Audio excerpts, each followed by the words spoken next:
안녕하세요. 충무위키 편집팀입니다. 방송에 앞서 두 가지 안내 말씀을 드리겠습니다. 첫째, 인트로에서 박찬욱 감독님의 영화 어쩔 수 없다에 대한 이야기가 포함되어 있는데 다소 스포일러가 있을 수 있습니다. 스포일러를 피하고 싶으신 분들은 18분 20초 이후부터 청취해 주시길 권해드립니다. 둘째, 방송일 기준으로 사무실 위층에서 공사가 진행되고 있어 1시간가량 간헐적으로 공사 소음이 들어갈 수 있습니다. 미리 양해 부탁드립니다. 늘 충무위키를 청취해 주시는 모든 분들께 감사드립니다. 2025년 9월 29일 월요일입니다. 충무위키 해축패 429화 시작하도록 하겠습니다. 안녕하세요, 서현석입니다. 네, 안녕하세요, 한효줄입니다. 네, 팟캐스트 해축패는 스포티파이, 팟빵, 네이버 오디오에서 들으실 수 있습니다. 광고 문의는 하단의 이메일 또는 공식 인스타그램을 통해서 연락주시면 되겠습니다. 충무위키는 프리미엄 블루라이트 차단 안경 루카이와 함께합니다. 또 옵타의 데이터 브랜드 모기업이자 세계 최고 축구 데이터 공급업체인 스태츠 플랫폼의 국내 공식 협력사 그라운드 빅풋과도 함께합니다. 또 그라운드 빅풋에서 네이버 프리미엄 콘텐츠 XG 인사이트, 네이버의 XG 인사이트라고 영어로 검색을 하시면 나오니까요. 저희가 또 방송 중에 많이 활용하는 이런 옵타의 자료들 뭐 이런 것들을 많이 또 들어가면 보실 수가 있습니다. 일정 이제 월 5,900원에 구독제로 운영을 하고 있으니까요. 관심 있으신 분들은 또 네이버 프리미엄 콘텐츠 검색하셔서 활용하시면 되겠습니다. 자, 이번 주도 이제 방송을 들어가 봐야 되는데 일단 이번 주도 역시나 지난주에 예고를 해드린 대로 바로 이제 축구 얘기로 가기보다는 다른 얘기. 좀 다른 얘기로 좀 아이스 브레이킹을 하고 또 시작하도록 하겠습니다. 그래서 저희가 뭐 지난주에 말씀드렸다시피 1, 2부 뭐 통합해서 하고 뭐 이렇게 가끔 다른 얘기도 하고 뭐 이렇게 변화를 가져가는데 혹시 이것에 대해서 의견이 있으시면 언제든 댓글로 남겨주시면 저희가 또 소통을 하도록 하겠습니다. 좋습니다. 그래서 지난주에는 뭐 축구적으로도 저희가 이슈가 많아서 진짜 경기가 많아요, 오늘은. 그렇죠. 네. 원래 이렇게까지 할 생각은 없었는데 좀 많은 팀들이 꼬꾸라져가지고 많은 일이 있었어요. 네. 그래서 많은 것을 다루는데 축구 외적으로 보자면은 지난주에 뭐가 화제가 됐을까 생각을 해보니까 뭔가 예민한 이슈들, 그러니까 부정적인 걸 빼면 긍정적인 거 위주로 그러니까 나름 긍정적인 거, 뭐 나름 뭐 부정적으로 느끼신 분들도 있을 수 있겠지만 나름 뭐 어쨌든 긍정적으로 얘기를 할 만한 부분이 저희가 지난주에 얘기를 했었지만 좀 영화 얘기를 시작 전에 했었는데 새로운 영화였죠. 이 박찬욱 감독의. 네네네. 보셨죠? 어쩔 수가 없다. 네, 어쩔 수가 없다. 지난주 목요일 날 봤습니다, 저는. 네, 저는 개봉날. 개봉날. 수요일. 네. 바로 봤고요. 할인을 이것저것 하니까 문화의 날이었잖아요, 또. 거기다가 뭐 지원금을 주더라고요. 맞아요. 정부 지원금 뭐 해서 1,000원이더라고요. 그래서 인당. 1,000원이면 사실상 둘이서 2,000원에 보고 왔습니다. 그래서 약간 이게 현실인가 약간 그쵸. 믿기지 않기도 했는데 어쨌든 2,000원에 보고 왔습니다. 요새 막 영화값 비싸다 해서 막 16,000원, 15,000원 이렇게 하는 걸로도 아는데. 근데 상당히 이제 획기적이라고 볼 수가 있는데, 근데 뭐 이거는 이제 뭐 받아들이시는 분들마다 다를 수 있겠지만 1,000원까지 내려갈 또 괜찮은가 이게? 그런 생각이 들긴 하더라고요. 나도 뭐 1,000원 내고 봐도 좋긴 한데 이렇게까지 내려가도 되나? 뭐 하루니까요. 뭐 하루 정도는 뭐 모든 혜택을 다 합쳐서 그렇게 한 번 정도는 볼 수 있다. 그래서 거의 공짜 영화 이벤트 같은. 그쵸. 그런 느낌으로 어쨌든 물론 이제 뭐 통신사 같은 데서도 생일인가 한 번 줘요. 그쵸. 영화 1년에 한 번씩. 영화 관람권이라고 해야 되나? 그러니까 1인 주잖아요. 그래서 뭐 그런 느낌으로 일단은 공짜 영화를 거의 공짜 영화로 보고 와서 사실 이 영화가 뭐 나중에 이제 저희가 또 얘기하겠지만 어쨌든 호불호가 갈릴 만한 이제 스타일이긴 하잖아요. 영화 스타일이. 그런 면에 있어서 일단 들으시기 전에 뭐 약간 영화 리뷰 같이 진행을 할 건데 들으시는 분들 입장에서 저의 입장은 약간 굉장히 관대하다. 일단 2,000원이기 때문에 굉장히 관대하다. 뭔가 뽕을 뽑아야겠다라는 느낌보다는 전혀 없다. 가격에 비해서 뭐 결과물이 어찌 되었든 1,000원이니까. 1,000원이니까 이제 제 개인적으로는 이제 안 좋은 평가를 하기 어렵다. 일단 뭐 제 의견에는 일단 그런 거를 일단 깔고 좀 출발을 하고요. 뭐 어떠셨나요? 정가 얼마였죠? 그럼 예준이가 봤을 때는? 저는 한 10,000 얼마 내고 봤던 것 같아요. 그냥 그 정가는 아니고. 조금 할인을 받아서 아마 영화를 봤던 걸로 기억을 하거든요. 어쨌든 뭐 어느 정도는 정상적인 가격을 지불했다고 볼 수 있겠네요. 그리고 10,000원 이상이니까 보러 가는 편인데 제가 목요일 저녁에 갔어요. 네. 근데 사람이 꽤 있더라고요. 이거부터가 제가 일단- 갔을 때도 뭐 꽤 있었습니다. 물론 이제 저와 같이 보시는 분들은 다 이제 2,000원 내고 네. 1,000원씩 내고 1,000원 오셨겠죠. 네. 네, 어쨌든 제가 그래도 평소에 한 달에 한 번에서 네. 두 번 정도는 영화를 보러 가는데 그날들보다 훨씬 더 사람이 좀 많은 기억이 있어요. 거의 가면은 그래도 제가 가는 곳이 되게 북적거리는 곳이 아니다 보니까 와봤자 한 5명에서 10명 정도가 이제 상영관에 차는 편인데 그날은 좀 그래도 한 30-40명 정도가 온 것 같더라고요. 뭐 제가 갔을 때도 거의 이제 좋은 자리는 사람이 다 차는 네. 네, 그런 그림이긴 했습니다. 그래서 이제 뭐 아직까지 저희가 거의 개봉한 지 녹음 기준으로는 일주일도 안 됐기 때문에 뭐 흥행에 대해서는 뭐 말하긴 그렇지만 어쨌든 뭐 체감적으로 봤을 때는 사람들이 많이 봤다. 그렇죠. 보고 있다. 네. 정확히 얘기하면. 아무래도 뭐 박찬욱 감독의 영화기도 하고 캐스팅이 워낙에 되게 화려하죠. 화려했잖아요. 네.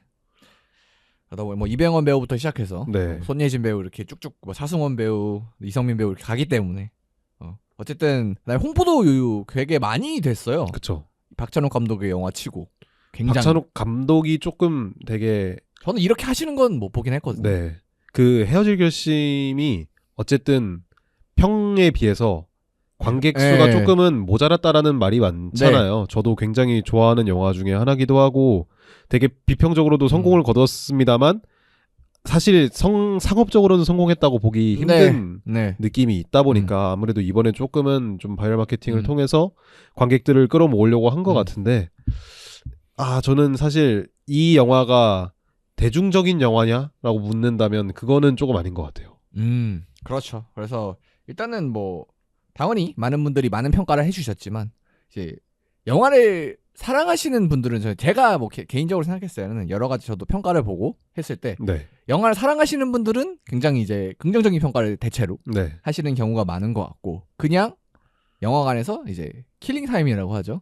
시간을 좀 재미있게 보내고 싶으신 분들 그런 분들 이제 좀 더 시선이 가벼워질수록 조금 이제 지루하다라는 좀 부정적인 평가를 하시는 분들이 저는 많다는 느낌을 받았어요. 비율을 봤을 때. 뭐 꼭 그런 건 아니지만. 저는 일단은 박찬욱 감독님의 영화를 굉장히 좋아하는 입장에서는 조금 아쉬운 느낌이 있었어요. 저는 뭔가 너무 당연하다는 듯이 사건이 진행되는 부분도 좀 아쉬웠고 그 사건에 대한 당위성도서는 살짝 조금 아쉬웠던 부분이 있던 것 같거든요. 그러면 어디까지 우리가 말해야 될까? 이걸 고민해봐야 되는데 일단 다 말씀드리는 건 좀 그런 것 같고. 그렇죠. 아무래도 개봉한 지 얼마 안 된 영화라. 뭐 축구 보러 왔는데 갑자기 스포 당하면 안 되니까. 네. 그래서 뭐 이거는 이제 뭐 편집하면 되니까. 네. 그럼 이제 어쨌든 사람을 이제 취업을 위해서 쓱싹한다 정도까지는 괜찮겠죠?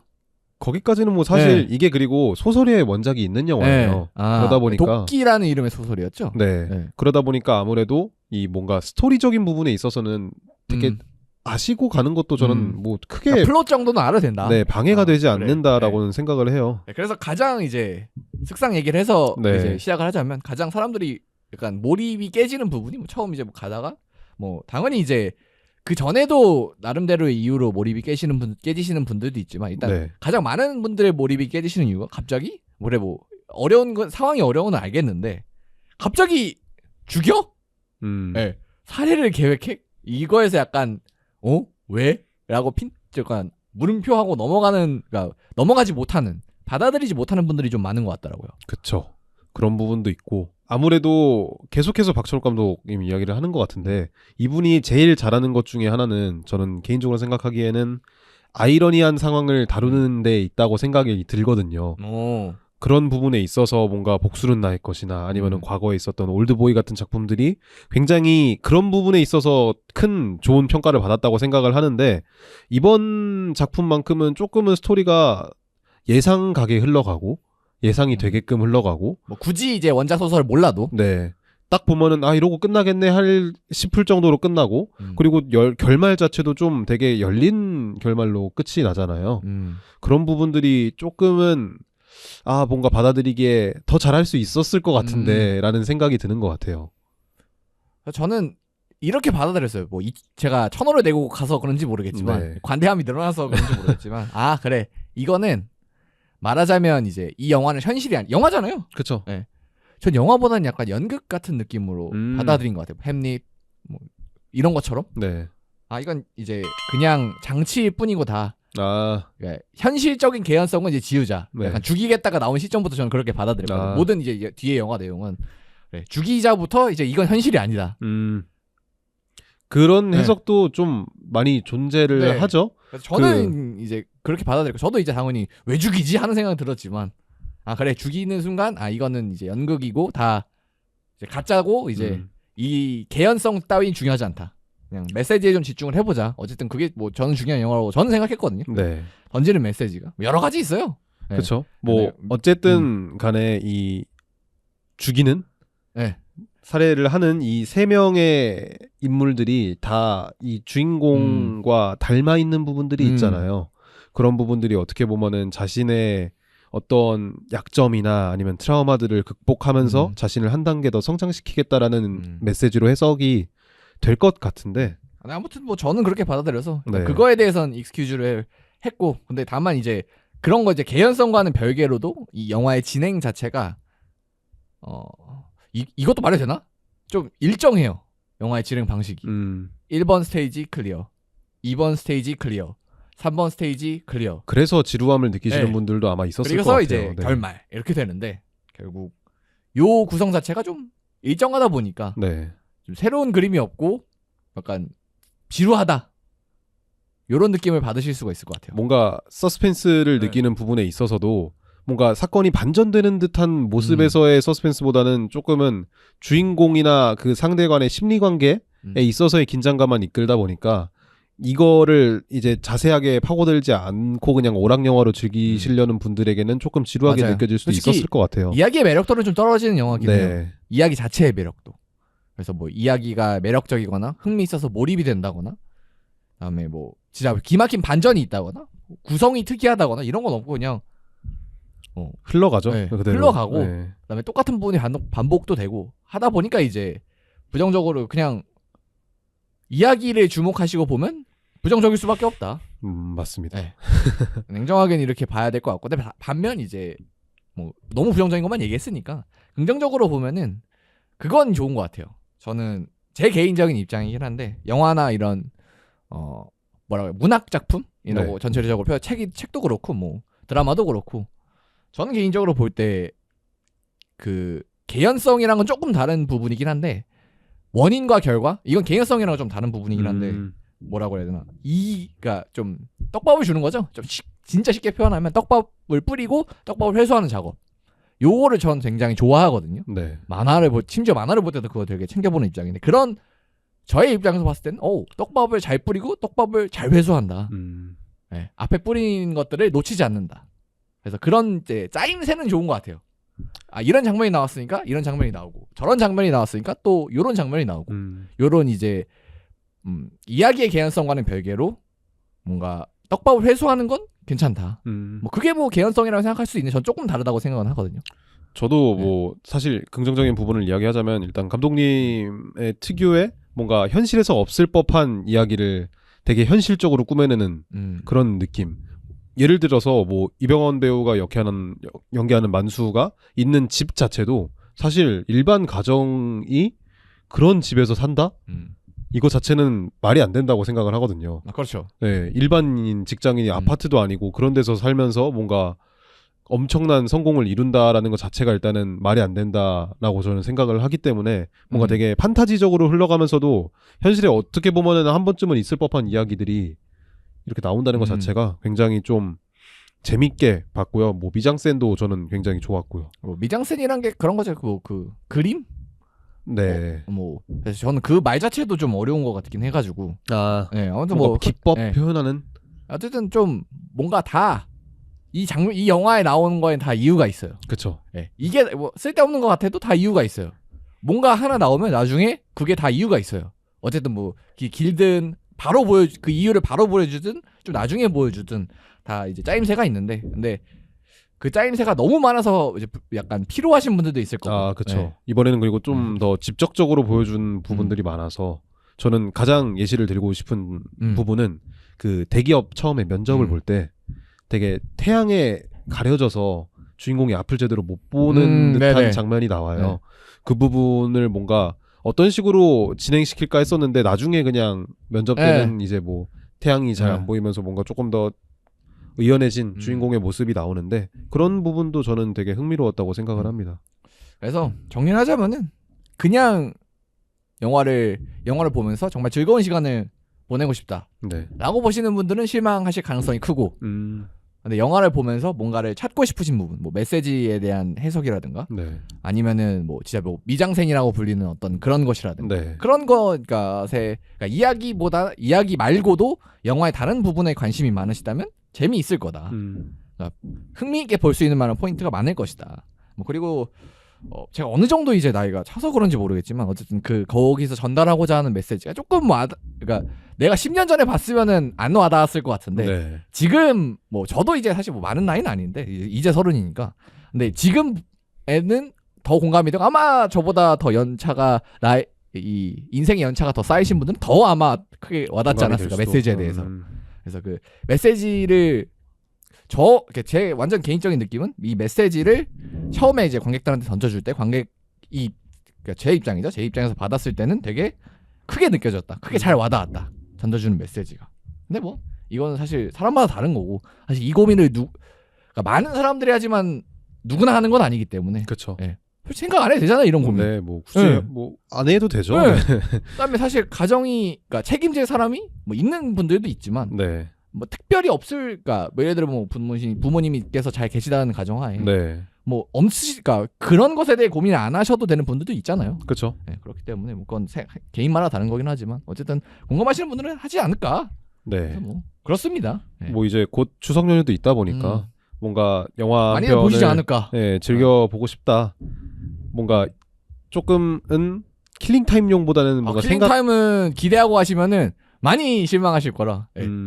저는 근데 킬링 타임용으로도 괜찮다고는 생각을 근데 해요. 좀 길어. 아, 길이가. 네. 길어서 그렇죠. 킬링 하다가 어느 순간에 약간 킬링이 안 되는 부분이 있을 거예요. 그러면. 전 굉장히 좀 유머러스한 부분도 많이 있다고 생각을 해서 뭐 킬링 타임용으로 그냥 오락 영화로 즐기러 가셔도 저는 괜찮다라고 생각을 하고요. 뭐 그게 아니고 그냥 뭔가 예술 작품을 보고 싶다라고 생각하시는 분들도 충분히 그 정도의 기대치를 가져갈 만한 생각이 들기 때문에 한번 보시는 걸 저는 추천드립니다. 네, 그래서 저희가 뭐 영화 대충 해봤고요. 네. 뭐 그래서 뭐 이런저런 얘기 뭐 앞으로도 계속 해볼 텐데 그래서 이런 부분들이 사실 뭐 저는 호불호 가릴 수 있다고 생각해요. 들으시는 분들 입장에서. 축구 어쨌든 우리는 축구를 주제로 모였고 사실 뭐 영화 잘 모르는데 하시는 뭐 아니면은 뭐 저희 둘 다 이렇게 말하면 좀 그렇지만 알못의 부류에 속해 있는 사람들이다 보니까 뭐 아니면은 뭐 아예 그냥 이런 내용보다는 바로 축구 듣고 싶고 뭐 이런 분들이 계실 수도 있으니까 뭐 이거는 뭐 전 개인차가 있다고 생각하거든요. 근데 어쨌든 뭐 저희가 그동안 해왔던 방식보다 새로운 시도를 또 하는 거니까 뭐 이런 거에 대해 의견이 있으시다면 뭐 좀 남겨주시면 감사하겠습니다. 좋습니다. 자, 그래서 또 넘어가세요. 그러면 본격적으로 이번 주에 있었던 축구 얘기 들어가 보도록 하겠습니다. 그래서 메인 토크로 가보도록 할 텐데요. 먼저 이제 경기가 많아요. 그래서 저희가 좀 많이 준비했습니다. 4경기인가요? 네. 그래서 경기들이 사실 이렇게까지 앞에서 말씀드렸지만 계획은 없었고 일이 발생해서 어쩔 수 없이 해야 되는. 그러다 보니까 그냥 뭔가 경기 내용을 되게 자세하게 다루기보다는 그 경기에서 나왔던 포인트들을 그냥 조금씩 짚고 넘어가는 식으로 뭔가 진행을 하려고 하거든요. 그래서 어쩔 수 없이 승리를 거두었던 맨체스터 시티는 빼고 그 조금 이변이 있었던 결과인 유나이티드나 첼시 그리고 이제 리버풀의 경기까지 그리고 아스날의 뉴캐슬 경기까지 준비를 해봤습니다. 그렇습니다. 그래서 뭐 일단은 들어가기 전에 일단은 외부 상황이 좀 있는 게 저희가 9층 이 현재 사무실로 사용을 하고 있죠. 네. 근데 10층에서 새로운 이제 원래는 시집이 있었는데 여기 뭔가 하고 있는 것 같아요. 공사를 하고 있어서 물론 이제 저희가 노이즈 차단이나 기타 여러 가지 것들을 하고 그 다음에 후처리를 하기 때문에 아마 팟캐스트 들으시는 분들은 별 문제가 없을 거예요. 네. 다만 이제 라이브 들으시는 분들은 좀 후처리가 좀 덜 됐기 때문에 막 쿵쿵 소리가 나고 그럴 수도 있어요. 근데 안타깝게도 어쩔 수가 없습니다. 어쩔 수가 없다. 어쩔 수가 없다. 이거는 우리의 영역도 아니고 사실 우리 방송하는데 멈춰주세요 하는 것도 안 되잖아요. 어떻게 그래? 이거는 뭐 저희가 뭐가 된다고.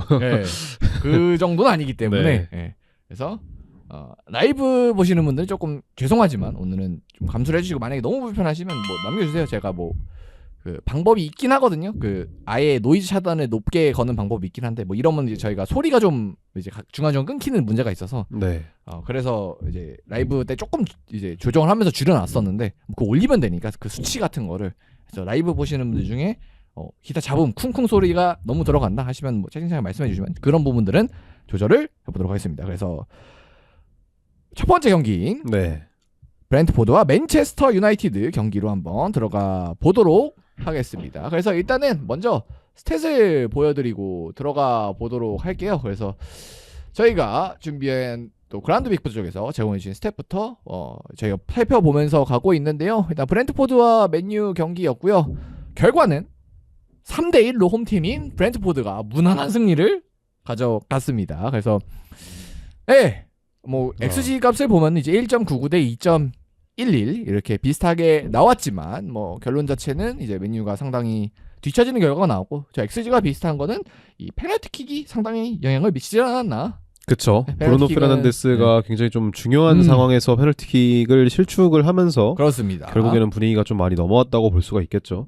네, 그래서 뭐 주목할 부분이 있다면은 점유율에선 맨유가 앞섰지만 필드 스테이트라는 부분에 있어서 브렌트포드가 앞섰고 그리고 이 PPDA 수치에서도 상당히 뒤지고 있는 시간이 많았던 맨유가 숫자가 굉장히 좀 크다. 그러니까 이 PPDA는 결국 이제 낮을수록 공을 빨리 다시 되찾아왔다는 거잖아요. 그쵸. 그렇기 때문에 이 수치가 높았던 맨유 입장에서는 나의 필드 스테이트 실제 점유율도 상대 진영에서의 점유율도 좀 낮았다. 이 부분에 있어서는 좀 경기 결과도 그렇고 네. 내용적으로도 그렇고 좀 실망스럽지 않을까. 절대적인 점유율이 높았는데 이거에 비해서 흔히 여기 쓰이고 있는 필드 틸트라는 점 수치가 낮았다는 부분은 어쨌든가 자신들의 진영에서 공을 굴리는 네. 경향이 많았다라는 거잖아요.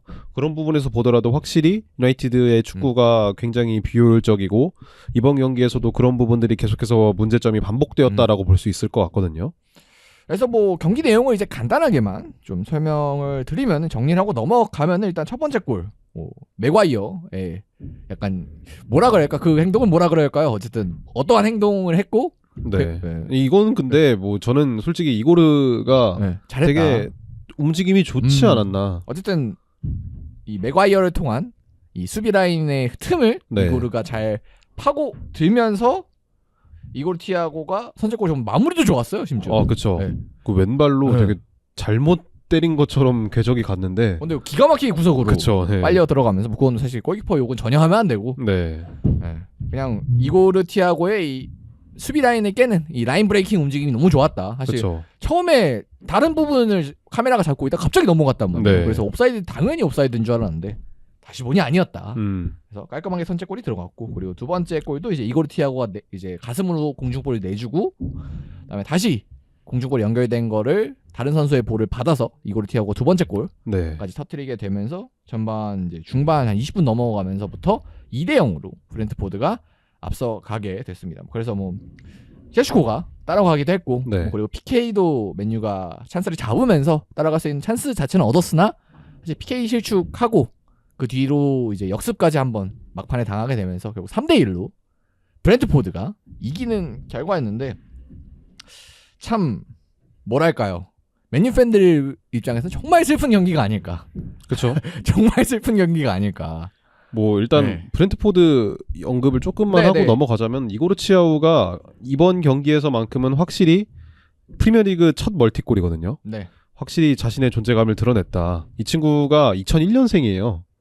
생각보다 그래요? 굉장히 젊습니다. 5대 액면가는 저는 약간 은배모보다 조금 어리구나 이 생각 막 그러니까 은배모가 갑자기 얼굴에 보이면서 브렌트포드상.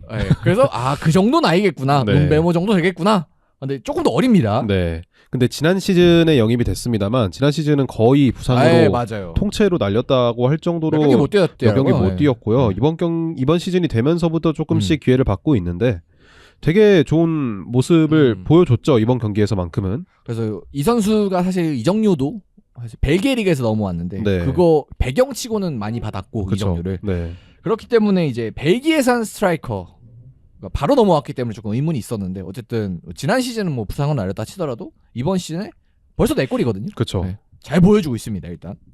네. 그다음에 그리- 다재다능하고 뭔가 장점이 많은 선수인 것 같아요. 네, 일단은 뭐 피지컬적으로 뭔가 버텨줄 수 있는 능력이 되다 보니까 아무래도 조금은 역습을 많이 나가는 브랜트포드 입장에서 굉장히 좀 유용한 공격 자원으로 보여지고요. 뭐 그리고 뭐 라인 브레이킹을 할 때 움직임도 보면은 뭐 그다지 느린 선수도 아닌 것 같고 네, 그래서 여러 가지 갖춘 게 많은데 연계에 있어서도 어쨌든 일부 장점이 있는 선수인 것 같기도 하고 어쨌든 굉장히 브랜트포드 입장에서는 쓸만한 자원이 적응이 잘 된 것 같습니다. 네. 1년 지나면서. 그리고 또 다른 영입생이죠. 조던 핸더슨의 활약이 저는 이번 시즌에 굉장히 좋다고 생각을 해요. 일단 첫 번째 그 득점 장면 어시스트가 핸더슨이었죠. 그렇죠. 그런 부분도 있었고 아무래도 좀 중원에서 전체적으로 밸런스를 잘 잡아주다 보니까 브랜트포드 같이 지금 핵심 자원들이 다 나간 팀에서 이런 리더십과 함께 이런 활약을 보여준다면 충분히 좀 큰 역할을 해낼 수 있지 않을까. 이번 시즌 브랜트포드의 이 목표를 정확하게 좀 현실적으로 생각을 하자면 아무래도 잔류가 될 것 같잖아요. 그런 상황에서 조던 핸더슨 같은 자원들이 있다는 것 자체가 굉장히 팀적으로도 굉장히 중요한 역할을 수행해 줄 수 있지 않을까라는 생각입니다. 그래서 사실 브랜트포드 저희가 시즌 전에 이야기할 때는 감독도 사실 새로 왔고 네. 그다음에 핵심 공격수들도 나갔고 그랬기 때문에 사실 브랜트포드가 조심스럽게 강등권도 갈 수 있다라는 말씀을 드렸었는데 네. 근데 지금 순위 보면은 어쨌든 중위권에 안착을 해 있고 그렇죠. 뭐 적은 경기 표본이긴 하지만 그래도 홈에서는 좋거든요 지금 성적이 원정에서는 좀 이제 지는 경기들도 있는데 네. 어쨌든 홈에서는 좋은 모습들을 계속해서 꾸준히 보여주고 있기 때문에 사실 어느 정도의 성과는 낼 수 있는 토대를 마련한 게 아닌가. 그렇죠. 네, 강등권까지는 안 갈 것 같아요.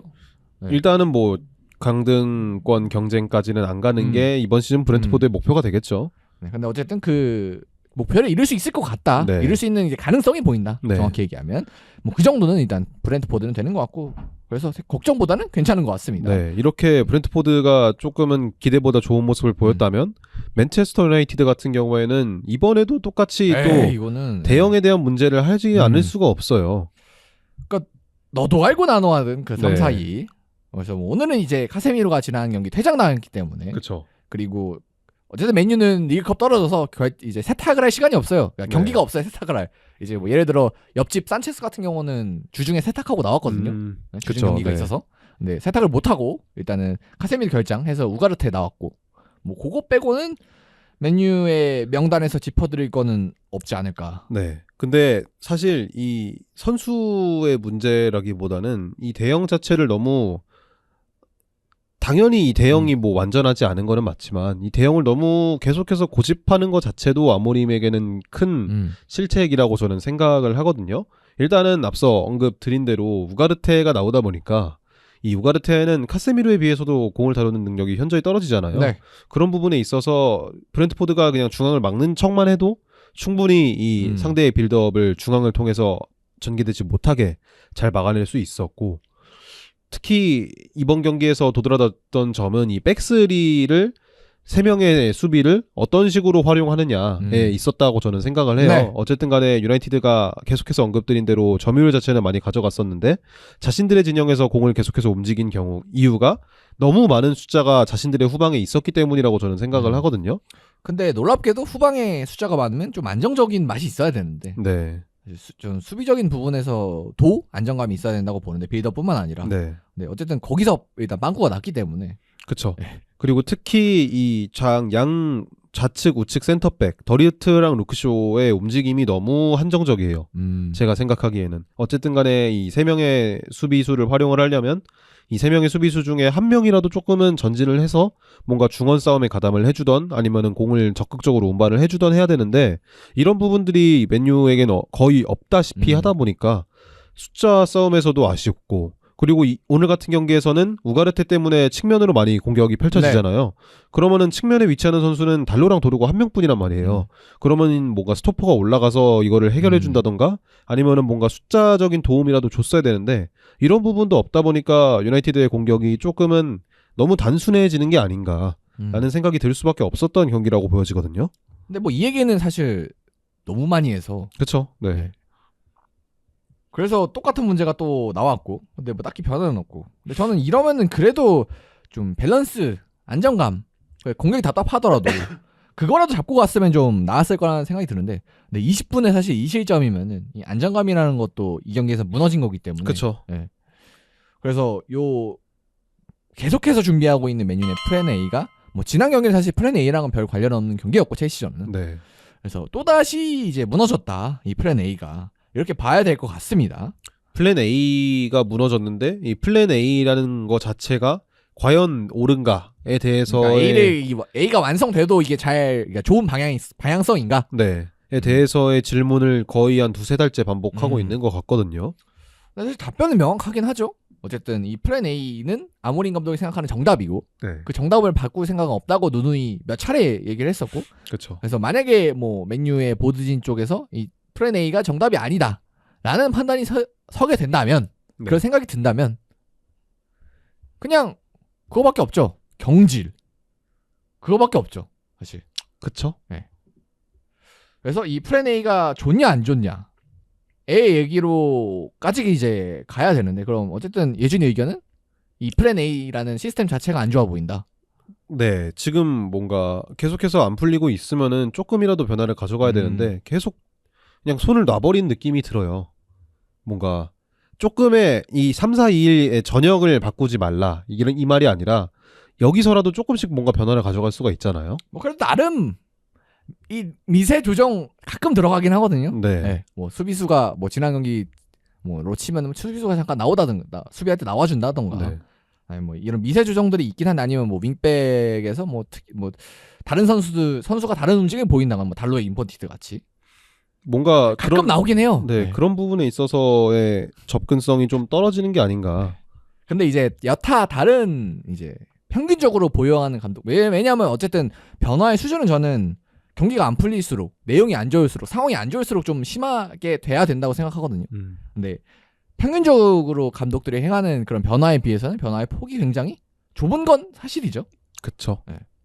그래서 결국 찾아보니까 아모림이 리그에서 2연승을 기록한 적이 없대요. 그러니까 연승이 없습니다. 부임 이후 아예 연승이 없다. 네, 리그에서의 연승이 없는 상황이고 그래서 이번 경기가 어떻게 보면은 이 연승을 기록할 수 있는 적기 같은 느낌이었잖아요. 그렇죠. 네. 네, 뭐 첼시와의 경기에서 어쨌든 승리를 기록을 했고 브렌트포드라는 팀 자체는 유나이티드보다는 상대적으로 좀 전력이 떨어지는 팀이다 네. 보니까 충분히 승리를 기록할 수 있을 것으로 예상이 됐는데 승리는커녕 지금 패배를 당했기 때문에 이 부분에 있어서 팬들의 이 좌절감이나 아니면 상실감이 굉장히 저는 클 거라고 생각을 합니다.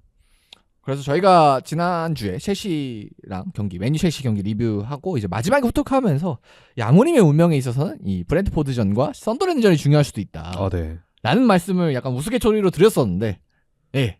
약간 이제 농이 아니에요. 네. 그래서 하나가 폭탄이 터졌기 때문에. 다음 경기가 이제 썬더랜드와의 홈 경기가 될 텐데. 네. 만약 그런 일이 일어나면 정말 안 되겠지만, 네. 이 경기에서도 승리 이외의 결과가 나온다면, 진짜로 물론 이제 요 경기 이후에 나왔던 구단주 쪽 레크리프 맞죠? 네. 네, 그쪽 인터뷰에 따르면은 신뢰하고 있다. 그래서 그래서 이제 시즌이 끝나고 이제 평가하는 게 맞다라는 얘기까지는 제가 들었는데, 근데 썬더랜드의 기세를 생각을 해보면은 쉬운 경기는 절대 아닐 거라고 세상이 들거든요. 네, 썬더랜드는 중상위권이에요 지금. 그쵸. 네, 그렇게 지금 6경기에서 3승 2무 1패로 5위에 위치하고 있기 네. 때문에 결코 만만한 팀은 아니죠. 상위권이라고 봐야 되고 네. 어쨌든 맨유는 지금 13등인가 하여튼 어쨌든 중위권 밑에 있거든요. 네. 중하위권이라고 봐야 되기 때문에 뭐 물론 이제 지금 순위를 가르기가 좀 의미 없는 그렇죠. 조금 이른 기간이긴 하지만 그렇죠. 네.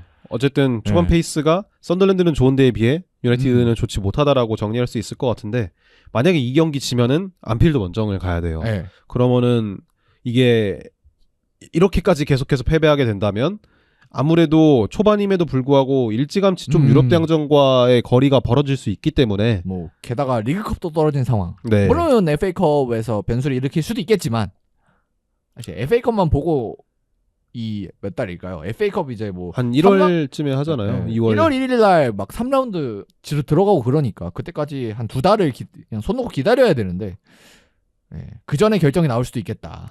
차라리 조금 쉬운 유럽 대항전 뭔가 표현이 좀 그렇긴 하지만 컨퍼런스나 유로파리그가 있었으면은 승리를 기록하면서 선수들의 분위기를 좀 뒤집을 수도 있었을 것 같아요. 근데 어쨌든 이번 시즌은 리그만 치르다 보니까 피드백도 어쨌든 결과적으로 리그에서밖에 나올 수가 없단 음. 말이에요. 그런 부분에 있어서 유나이티드가 어쨌든 아모림을 조금은 빠르게 결단 내리는 게 좋지 않을까라는 생각입니다. 저는. 그래서 저는 다음 경기가 굉장히 중요하다고 보고 네, 다음 경기 썬더랜드전이죠. 그다음 게다가 홈 경기죠. 네, 네. 그리고 다음이 이제 안필드 원정이고 그러니까 자연스럽게 요 경기가 잘못되면 안필드에서 뭐 다른 결과 저는 내기는 어렵다고 보거든요. 그렇죠. 네. 뭐 그렇기 때문에 요 경기 지고 안필드 원정에서 이제 뭔가 지금까지의 다른 맨유 감독들과 마찬가지로 안필드가 마지막 이 무덤이 되지 않을까. 아모림의. 그럴 가능성도 네. 있어 보입니다.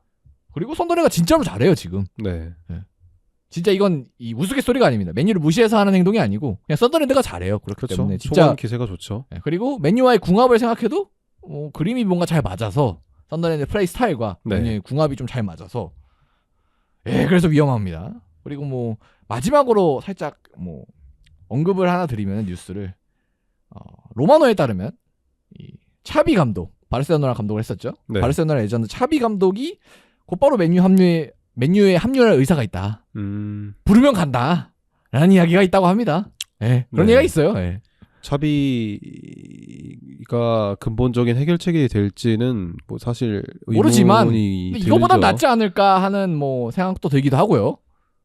그쵸. 네, 뭐 그- 근데 그분은 너무 이제 라리가를 제패하신 돌려막기 분이니까. 시기니까. 뭐 그렇긴 한데 근데 사실 지금 감독 매물이 당연하겠지만 네. 별로 없거든요. 그쵸. 그러니까 선택지가 폭이 네. 넓지는 않아요. 저는 뭐 이게 단순히 아모림만의 문제라고는 생각하지 아이 않기 그럼요. 때문에. 네. 당연히 감독만 문제겠습니까? 이렇게 못하는데. 그래 뭐 떨리트도 그 경기 끝나고 인터뷰에서 감독만의 문제가 아니다. 선수도 책임이 있다. 뭐 이런 말들을 하기도 했는데 뭐 선수들도 당연히 책임이 있고 그리고 그렇게 선수들을 모은 보드진도 책임이 있고 네. 모두가 이제 책임을 이제 나눠서 지고 있지만 근데 현실적으로 누구를 제일 갈기가 쉽냐? 감독이죠. 뭐 그렇죠. 보드진 네. 뭐 본인들이 본체한테 안 나가겠죠. 갑자기 레클리비가 뭐 잘못했습니다 하고 팔고 나가진 않을 거니까. 그리고 선수들 뭐 잘못한 선수들이 몇 명 있지만 이적 시장이 지금 안 열렸기 때문에 보낼 수가 없어요. 새로운 선수가 올 수도 없고. 근데 감독은 이제 이적 기간에만 옮길 수 있는 게 아니기 때문에 그러니까 당장 바꿀 수 있는 건 감독밖에 없다. 맞습니다. 그리고 진짜 이대로 가면 뭐 그런 일이 벌어지지는 않겠지만 저는 이거는 정말 우리가 언급해서는 안 될 그 수준까지 떨어질 수 있다고 보거든요. 강등권까지. 그렇죠. 지금 뭐 네. 단순히 아모림 부임 이후의 기간만 놓고 보면은 사실상 강등권 성적이라고 해도 무방할 정도니까. 그리고 더 경각심을 가져야 되는 게 승격 팀들이 잘해요. 번니 빼고는 경쟁력이 있어 보여요. 그렇죠. 리즈도 그렇고 썬더랜드도 그렇고. 네. 그렇기 때문에 이거 정말 조심해야 됩니다. 정말 주의해야 됩니다. 이거는 정말 정신 차리고 빨리 맨유가 좀 사태를 빨리 수습해야 되는 의지를 가져야 되지 않을까. 그리고 아모림이 이적 시장을 보내고 첫 시즌이긴 하지만 프리시즌도 온전히 보냈었고 그리고 원하는 이제 쿠냐 은배 뭐 돈을 많이 썼잖아요. 그렇죠. 물론 이제 네. 당연히 미드필더도 더 필요하고 수비진도 맞는 선수가 더 필요하고 골키퍼도 불안하고 뭐 이긴 하지만 네. 전 일단 그러니까 기본적으로는 이 정도 했으면 이 정도 시간을 줬으면 이제는 냉정하게 평가도 되지 않을까. 뭐 저는 계속 더 할 말이 없는 것 같아요. 네. 그냥 뭐 계속해서 문제점 나오고 있는데. 그다음에 뭐 문제 똑같아. 네. 이번 경기가 어떻게 보면은 굉장히 좀 중요할 거라고 보였던 게 제가 지난 경기 그 첼시와의 리뷰에서 어쨌든 성적이 나쁘지 않다라고 얘기를 했어요. 맞아요. 네, 그 그런 부분 상대 감안하면 네. 그런 거를 생각을 해보면은 이번 경기에서 승리를 거두면서 뭔가 연승 분위기를 탄다면 그나마 이제 좀 안정권에 진입할 수도 있지 않을까라는 생각이었는데 그러니까 지난주에 조금 긍정적이었거든요. 네. 결과 이어서 그런 네, 거기도 어쨌든 했지만 이 문제점이 고쳐지지 않은 채 그대로 된 똑같은 패배를 기록한 것 자체가 뭐 아모림이 이제는 뭐 더 이상 물러날 수 네. 있는 길이 없다라고 저는 생각할 수밖에 없는 것 같아요. 그래서 저는 정말 뉴 노멀 새로운 시대를 보고 있는 것 같은 게 이 정도 성적을 이 정도 팀에서 기록하는 게 이렇게 버티는 사람도 전 처음 봤어요. 그렇죠. 테나우 막 거의 몇 주야 한 2주 만에 날아가고 경기 시즌 시작한 지 지금 뭐 그런 세상인데 그래서 어떻게 될지 귀추가 주목은 됩니다. 맞습니다. 그리고 이제 마지막으로 뭐 맨유 팬분들에게 또 마지막 위로의 말씀을 전해드리면서 좋은 날이 언젠가 올 겁니다. 이런 말씀을 전해드리면서 다음 경기로 한번 가보도록 하겠습니다. 네, 다음 경기는 이제 첼시와 브라이턴 경기고요. 이 경기도 역시도 원래 첼시가 좀 잡고 갔어야 되는 경기인데 지난주 경기 결과도 있었고 네. 잡고 갔어야 되는 경기인데 이 경기도 이변이 일어나게 되면서 첼시가 무려 홈에서 패하는 결과가 나왔습니다. 그래서 스탯을 보시면 1대3으로 첼시가 패배를 했고요. 뭐 XG가 보면은 첼시도 은근 높았지만 네. 브라이튼이 워낙 이제 숫자적으로 앞서는 시간이 길었기 때문에 사실 요런 스탯을 의미 있게 보기는 어렵고 그냥 첼시가 또 퇴장당해서 졌다. 이렇게만 간단하게 정리해도 나쁘지 않을 것 같아요. 네, 뭐 일단 전반전만 놓고 보면은 첼시가 오히려 더 주도하는 그림이 많이 그려졌었고 좋은 모습을 보였다고 해도 될 정도로 첼시가 전반전만큼은 되게 괜찮았거든요. 뭐 그리고 득점도 나왔고요. 네, 뭐 최근에 많이 비판을 받았었던 부분이 마레스카가 계속 동일한 전술을 활용하면서 어떻게 보면 선수들을 좀 끼워 맞춘다라는 식의 비판이었는데 이번 경기만큼은 조금은 유동적으로 후방이 돌아가면서 되게 브라이튼의 압박을 잘 끌어내기도 했고 그 과정에서 득점까지 나오면서 되게 그래도 괜찮다, 잘 풀어갔다라는 입장이 나오기도 했어요. 한 명이 퇴장당했는데 1.81이라는 XG 수치가 나왔다는 거는 그다음 슈팅도 13개나 했고 뭐 그 뒤에 이제 퇴장 당한 다음에 한 것도 있지만 퇴장 당하기 전에 잘했다는 얘기거든요, 결국. 네. 네. 퇴장 당한 다음에는 결국 수비 한 시간이 어쨌든 물리적으로 많을 수밖에 없으니까. 네. 근데 계속해서 언급하신 대로 일단은 첼시에게는 악몽과 같은 53분에 찰로바의 퇴장이 나온 이후에는 꾸준히 좀 밀리는 페이스가 보였고 이 부분에서 비판이 나온 점은 아무래도 마레스카의 이 대응이 될 것 같거든요. 사실 이거는 뭐 지난주에도 드렸던 얘기인데 네. 지난주에 사실 그 퇴장 이후에 대응 때문에 우리가 마레스카의 교체 전술 뭐 이런 거에 대해서 포인트를 잡아서 얘기를 했던 거잖아요. 네. 근데 이제 또 반복됐다. 그쵸. 이번 경기에서도 교체에 대한 비판이 없을 수가 없는 게 특히 이제 찰로바가 퇴장이 당하고 가장 먼저 가져갔던 두 장의 교체 카드가 이 아치안퐁과 귀스토였어요. 근데 이 두 선수의 활약이 사실 좋지 못했거든요. 뭐 일단은 아치엠퐁이라고 불러야 되죠. 요 선수 같은 경우는 저는 익숙한 선수는 아닌데 네. 어쨌든 나왔고 퇴장을 당했으니까. 근데 어쨌든 뭐 굉장히 경험이 적은 선수라서 그런 건지 모르겠지만 직접적인 실수가 좀 많았죠. 그쵸. 네. 아치안퐁이 어쨌든 경험이 별로 적은 선수고 이 선수가 이번 시즌 와서 그래도 좀 많이 기회를 받고 있습니다만은 나올 때마다 사실 저는 100% 1군감이라고는 보기 어려운 아직 기량이라고 생각을 하거든요. 근데 어쨌든 공을 다루는 능력이 나쁘지는 않기 때문에 첼시에서는 조금은 활용이 가능한 이 수비수로 보여지거든요. 근데 이 선수가 뭐 드리블이 본인이 잘해서 그런 건지 모르겠죠. 막 수비진에서 드리블 하다가 한번 뺏겨서 위기인 장면도 있었고. 네. 그리고 마지막 득점에는 제 기억에는 관여가 됐었던 걸로 기억을 하거든요. 그렇죠. 직접적으로 실수를 해서. 근데 일단 아치안퐁이 나왔다는 것 자체가 이번 경기에서 첼시진의 이 후방에서의 불안함이 얼마나 많이 나오고 있는지를 좀 대변하는 장면이라고 생각을 해요. 왜냐면 이거는 뭐 선수단 구성 문제로 봐야겠죠. 네, 일단 하토가 나왔고 찰로바가 나왔는데 사실 뭐 주전 센터백이라고 할 수 있는 리바이 코릴이 이미 십자인대로 나간 상황에서 이번 경기에서는 웨슬리 포파나마저도 빠졌거든요. 네. 근데 토시나 라라비오도 역시 부상으로 빠져있는 상황이기 때문에 어떻게 보면은 센터백을 활용할 수 있는 4명의 주전 자원이 있다면 찰로바 빼고 지금 이 3명이 아웃된 상황인 거예요.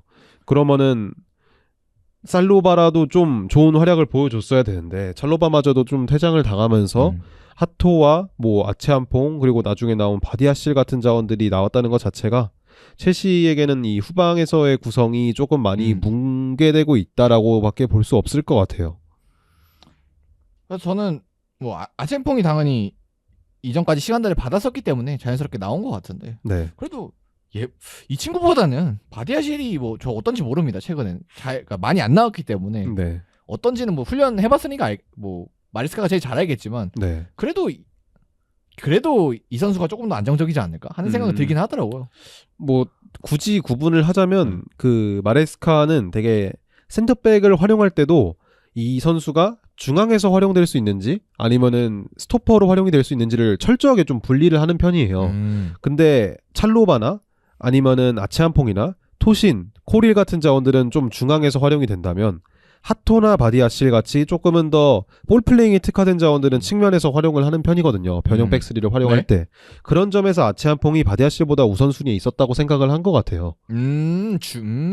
그런 차이 중앙에 있어야 되니까. 네. 어쨌든 찰로바가 나갔으니까 여기서 중앙을 메워야 될 선수가 필요하고 센터백도 이제 그냥 좌측 센터백, 우측 센터백 요 개념이 아니라 네. 이제 공격 시에 이 세 명을 만들었을 때 네, 중앙에서 네. 뭔가 공 배급을 할 수 있는 선수에 있어서 아마 아치안퐁을 기용을 한 것처럼 보이는데 근데 일단 그거보다 더 중요한 게 수비적인 능력이잖아요. 그렇죠. 퇴장당했으니까. 네. 뭐 평범한 상황이면 모르겠는데. 근데 아치안퐁의 이 공을 다루는 스킬에 비해서 이 대인 수비 능력 자체는 좀 많이 떨어졌다고 보였고 결국에는 이 사발이 리드를 났죠? 지켜내지 못했다라는 게 어떻게 보면 더 중요하다고 볼 수가 있겠죠. 그래서 뭐 어느 정도는 좀 버티는 그림 시간들도 조금 있었는데 네. 결국은 이제 세 골을 내리 허용하게 되면서 좀 무너지게 됐습니다. 첼시가. 그렇죠.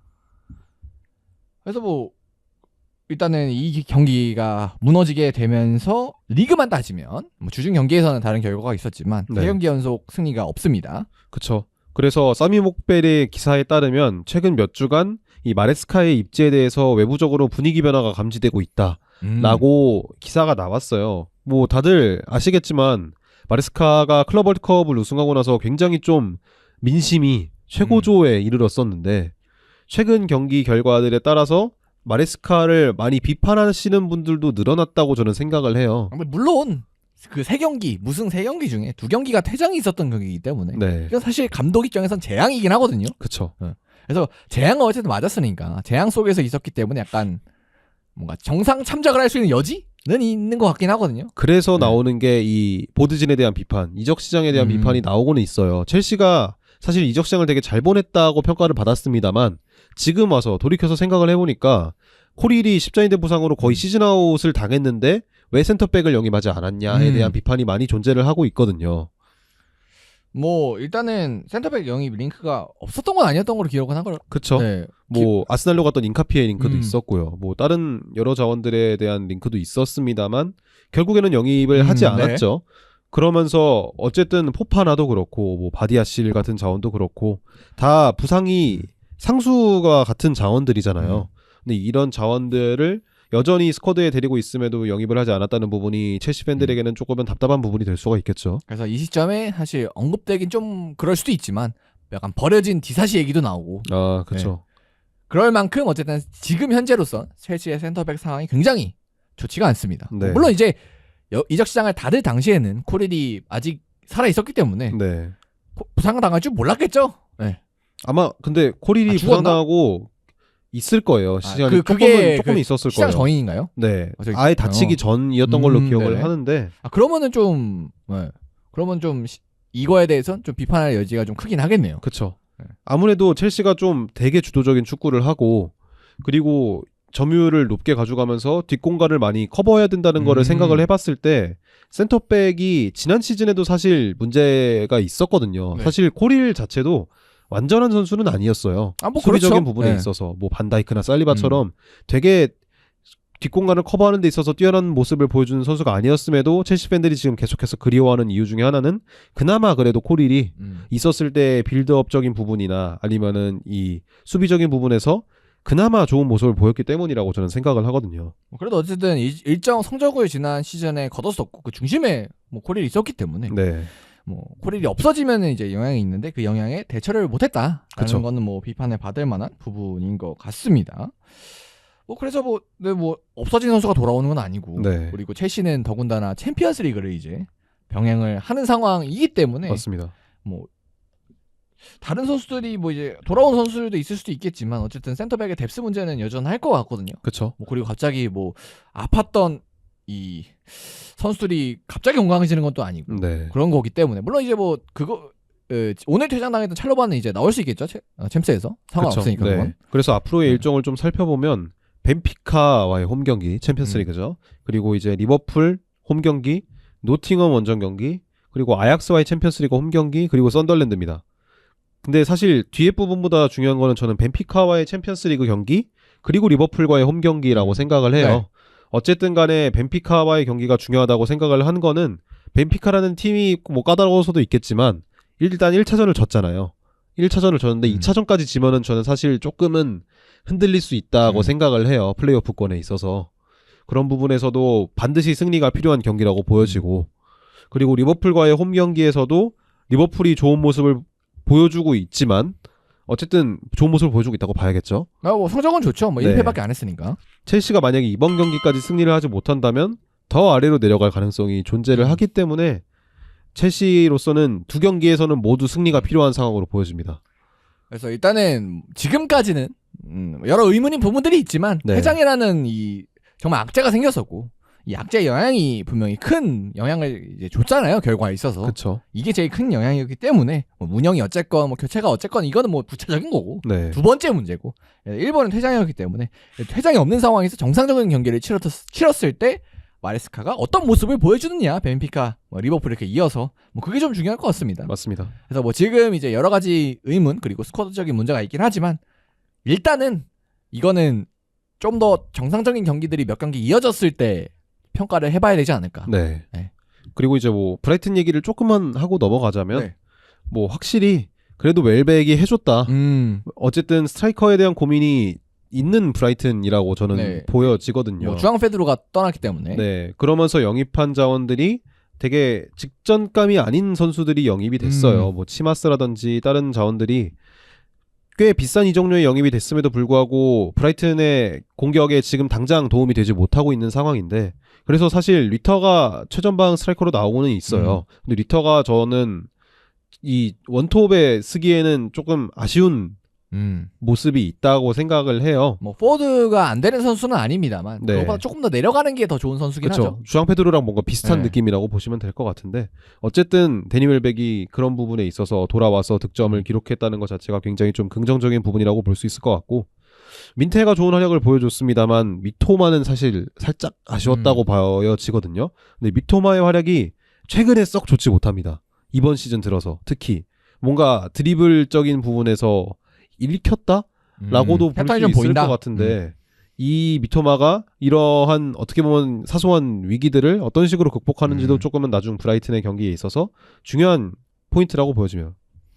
그래서 브라이튼도 이번 경기 뭐 퇴장 덕분이긴 하지만 네. 어쨌든 결과를 만들어냈고 뭐 그런 부분에 있어서는 뭐 칭찬을 받아야 될 부분이고, 그리고 브라이턴은 브라이턴답게 메인 선수가 빠져도 그래도 어쨌든 잘 대처를 한다. 그렇죠. 라는 거는 이번 시즌에도 뭐 증명이 된 것 같습니다. 맞습니다. 뭐 감독에 대해서 사실 너무 젊은 감독이라 왔을 때 조금 의문도 있었는데 뭐 이제는 뭐 그런 의문, 그러니까 젊어서 뭐 불안하다 이런 말은 안 해도 되지 않을까. 네. 피르첼러 네, 감독이 피르첼러가 진짜 오히려 이게 외박보다 어린가 그럴 거거든요. 네, 되게 어린 자원으로 생각을 알고 있어요. 8 몇이었는데? 93년생이죠. 네. 그럼 외백보다 어리네요, 확실히. 네. 네. 그래서 외백보다 어린 감독이기 때문에, 그래서 요 감독에 대한 의문이 있었는데 어쨌든 그런 의문은 접어두고, 그다음에 이번 시즌도 뭐 중위권, 중상위권 이 정도는 거둘 수 있지 않을까 성적을. 저는 사실 이 감독을 그렇게 막 선호하지는 않습니다만 어쨌든 뭐 전임자들보다는 아쉬울 수 있어도 뭐 전임자가 대제랩인데. 네, 그렇죠. 네. 아쉬울 수는 있어도 어쨌든 뭐 꾸준히 성적을 낼 수 있을 만한 능력치를 가지고 있다라고 보면 될 것 같습니다. 그러니까 뭐 어느 정도, 그러니까 뭐 사실 뭐 브라이튼이 유로파를 가고 그게 그러니까 뭐 목표는 거기 있겠습니다만 네. 그걸 해야 되는 팀은 아니잖아요. 그렇죠. 무조건 네. 해야 되는 팀은 아니죠. 네, 그렇기 때문에 뭐 그냥 중위권 10등 언저리 그 정도는 뭐 할 수 있는 이제 힘을 가지고 있지 않나. 네. 그래서 그 정도는 이제 계속 보여주고 있는 것 같습니다. 자, 그래서 이번 경기는 이 정도로 정리해보고 다음 경기로 넘어가 보면요, 다음 경기 이제 팰리스와 이제 리버풀 경기입니다. 그래서 이 경기도 역시나 뭔가 무난하게 갈 수도 있을 것 같았는데, 네. 또 역시 이제 뭐 팰리스가 이제 리버풀 뭔가 킬러로 떠오르는 것 같기도 하고. 최근에 좀 네. 자주 만나서 팰리스가 또 자주 이기는 네. 모습이 나오고 있죠. 그래서 뭐 그런 느낌이 들기도 하고요. 그래서 요번 경기도 이변이 일어나게 되면서 2대1로 크리스탈 팰리스가 홈에서 승리를 가져가게 됐습니다. 그래서 뭐 XG 값이나 슈팅 값에서 알 수 있다시피 팰리스가 공격도 많이 시도를 했고, 뭐 주도권 자체는 압도적으로 내주긴 했지만 팰리스 특유의 한 번에 찔러주는 공격을 네. 통해서 팰리스 역시도 찬스를 많이 가져갔고, 오히려 찬스는 팰리스가 더 많았고, 결국에 이제 마지막에 승리를 따내게 되면서 결국 과정이 어렵긴 했지만 오히려 이 경기는 팰리스가 얻어야 할 결과를 얻은 경기가 아닌가. 네. 사실 뭐 나중에 이야기를 하겠지만 알리송이 아니었다면 네. 이미 전반전에 게임이 끝났지 않았을까라고 싶을 정도로 팰리스가 되게 공격적으로 좋은 모습을 보여준 경기였어요. 근데 어쨌든 간에 후반 막판에 나온 에디 은케티아의 득점으로 인해서 이 팰리스가 승리를 거두게 되었죠.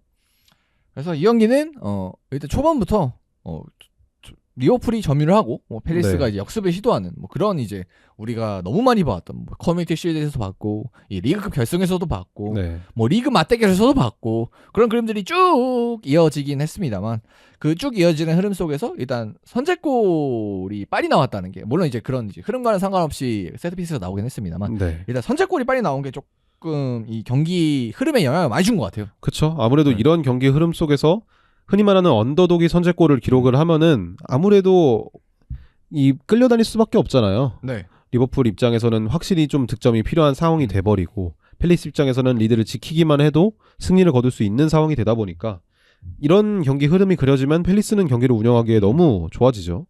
그래서 일단 이 선제 득점을 통해서 좀 빨리빨리 이 원하는 그림으로 팰리스가 더 가져갈 수 있었고 그래서 리버풀은 더 공격을 해야 되니까 나오고 그래서 그러다 보니까 팰리스가 공격을 하기가 조금 그래도 더 수월한 느낌이 아니었나 네. 하는 생각도 드는데 뭐 어쨌든 결과적으로 XG가 2.14였는데 리버풀 입장에서는 뭐 네. 수비도 수비인데 수비 네. 얘기는 나중에 할 거고 2.14인데 한 골밖에 터트리지 못했다. 슈팅도 20개나 했거든요. 사실 이제 와서 하는 이야기지만 리버풀의 경기력이 좋았냐라고 묻는다면 아니에요. 시즌 초반부터 네. 쭉 그렇지 못했다라는 답변이 나올 가능성이 높거든요. 항상 거의 극장골, 네. 꾸역승, 반복이었거든요. 그래서 경기 결과를 좀 살펴보면은 개막전이었죠. 네. 본머스와의 개막전을 제외하면은 모두 한 골차 승리를 기록을 했어요. 리버풀이.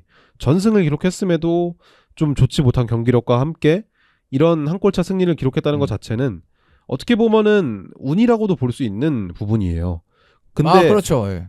그럼에도 불구하고 리버풀 팬들이나 기타 팬들이 리버풀 되게 잘 풀린다, 좋다라고 이야기를 했던 거는 이렇게 초반에 흔들림에도 어쨌든 이 영입생들이 적응이 되고 슬롯도 뭔가 대책을 가져오면 리버풀의 경기력이 좀 정상적으로 돌아갈 거라고 예상을 했기 때문에 그런 부분들이 있을 거라고 저는 생각을 하거든요. 그러니까 뭐 시즌 초반에는 워낙 이제 리버풀이 지난 시즌 우승팀이긴 하지만 네. 많은 스쿼드 변화가 있었고 그것 때문에 이제 어쨌든 적응해야 되는 부분이 있잖아요. 그렇죠. 그래서 경기력이 이제 내려갈 거는 누구나 예상했었던 부분이고 그런 부분들이 이제 시즌 초반에 좀 어려움으로 다가올 수 있겠다라는 위기로는 이제 누구나 말을 할 수 있었던 부분이지만 근데 그럼에도 불구하고 결과가 잘 나왔었기 때문에 그렇죠. 그럼 이제 경기력은 지금은 이제 떨어졌지만 합을 맞추면서 올라가고 그러면은 이 전에 좋았던 결과들을 토대로 나중에 올라온 경기력까지 합쳐져서 정말 리그에서 좋은 성적을 거두겠다. 요게 약간 주류 예상이긴 했거든요. 그렇죠. 근데 이제 문제는 그러한 부분들이 고쳐지지 않고 있으며 공격진들의 활약은 날이 갈수록 안 좋아지고 있다가 될 것 같아요. 그래서 요 경기도 한 골이 들어가긴 했지만 네. 막판에 키에사가 그냥 이건 마법을 만들어낸 거거든요, 결국. 그쵸. 네. 근데 확실히 좀 사담이지만 키에사는 이번 시즌에 뭔가가 있습니다. 슈퍼조커예요. 네. 뭔가 그런 부분도 있고 챔피언스리그 명단 제외됐는데 레오니가 부상을 당하면서 들어갔잖아요. 되게 뭔가 뭔가입니다. 되게 키에사에게 많은 것이 행운이 시즌에 따라오고 있는. 뭐 그리고 이렇게 되면은 이제 장기적으로는 뭐 선발 기회도 받을 수가 있겠죠. 그렇죠. 네. 그래서 뭐 키에사가 어쨌든 만들어준 부분이 있고 네. 오늘이 아니죠. 요 경기에서 기록한 득점의 경우는 그랬다는 거고 그렇기 때문에 더욱 이 공격진에 대한 의문이 커지고 있다. 그래서 리버풀의 공격진 하면은 이제 일단 살라가 있을 거고 그렇죠. 영입생 비르츠 이삭 그다음에 뭐 에키티케까지 있을 거고 네. 거기다가 이제 학포 기존 자원 그거까지 이렇게 봐야겠죠. 뭐 키사는 뭐 잘하고 있다고 해냈지만 의미 있는 시간을 많이 부여받지 못하니까. 맞습니다. 네. 일단은 학포는 제쳐두겠습니다. 학포는 뭐 다들 한 경기라도 보셨다면 이 선수가 아쉽다, 답답하다라는 거는 지난 시즌부터 다들 알 수 있을 만한 선수기 때문에 학포는 제쳐두고 저희가 실망감을 느끼고 있는 선수는 아무래도 살라와 비르츠가 되겠죠. 살라 같은 경우에는 지난 시즌 막판이 아쉬웠어도 지난 시즌 명실상부 프리미어리그 MVP였고 이번 시즌도 네이션스 컵이 있긴 하지만 어쨌든 좋은 활약을 보여줄 거는 당연히 상수라고 생각을 했을 텐데 사실 출발이 좋지 못합니다.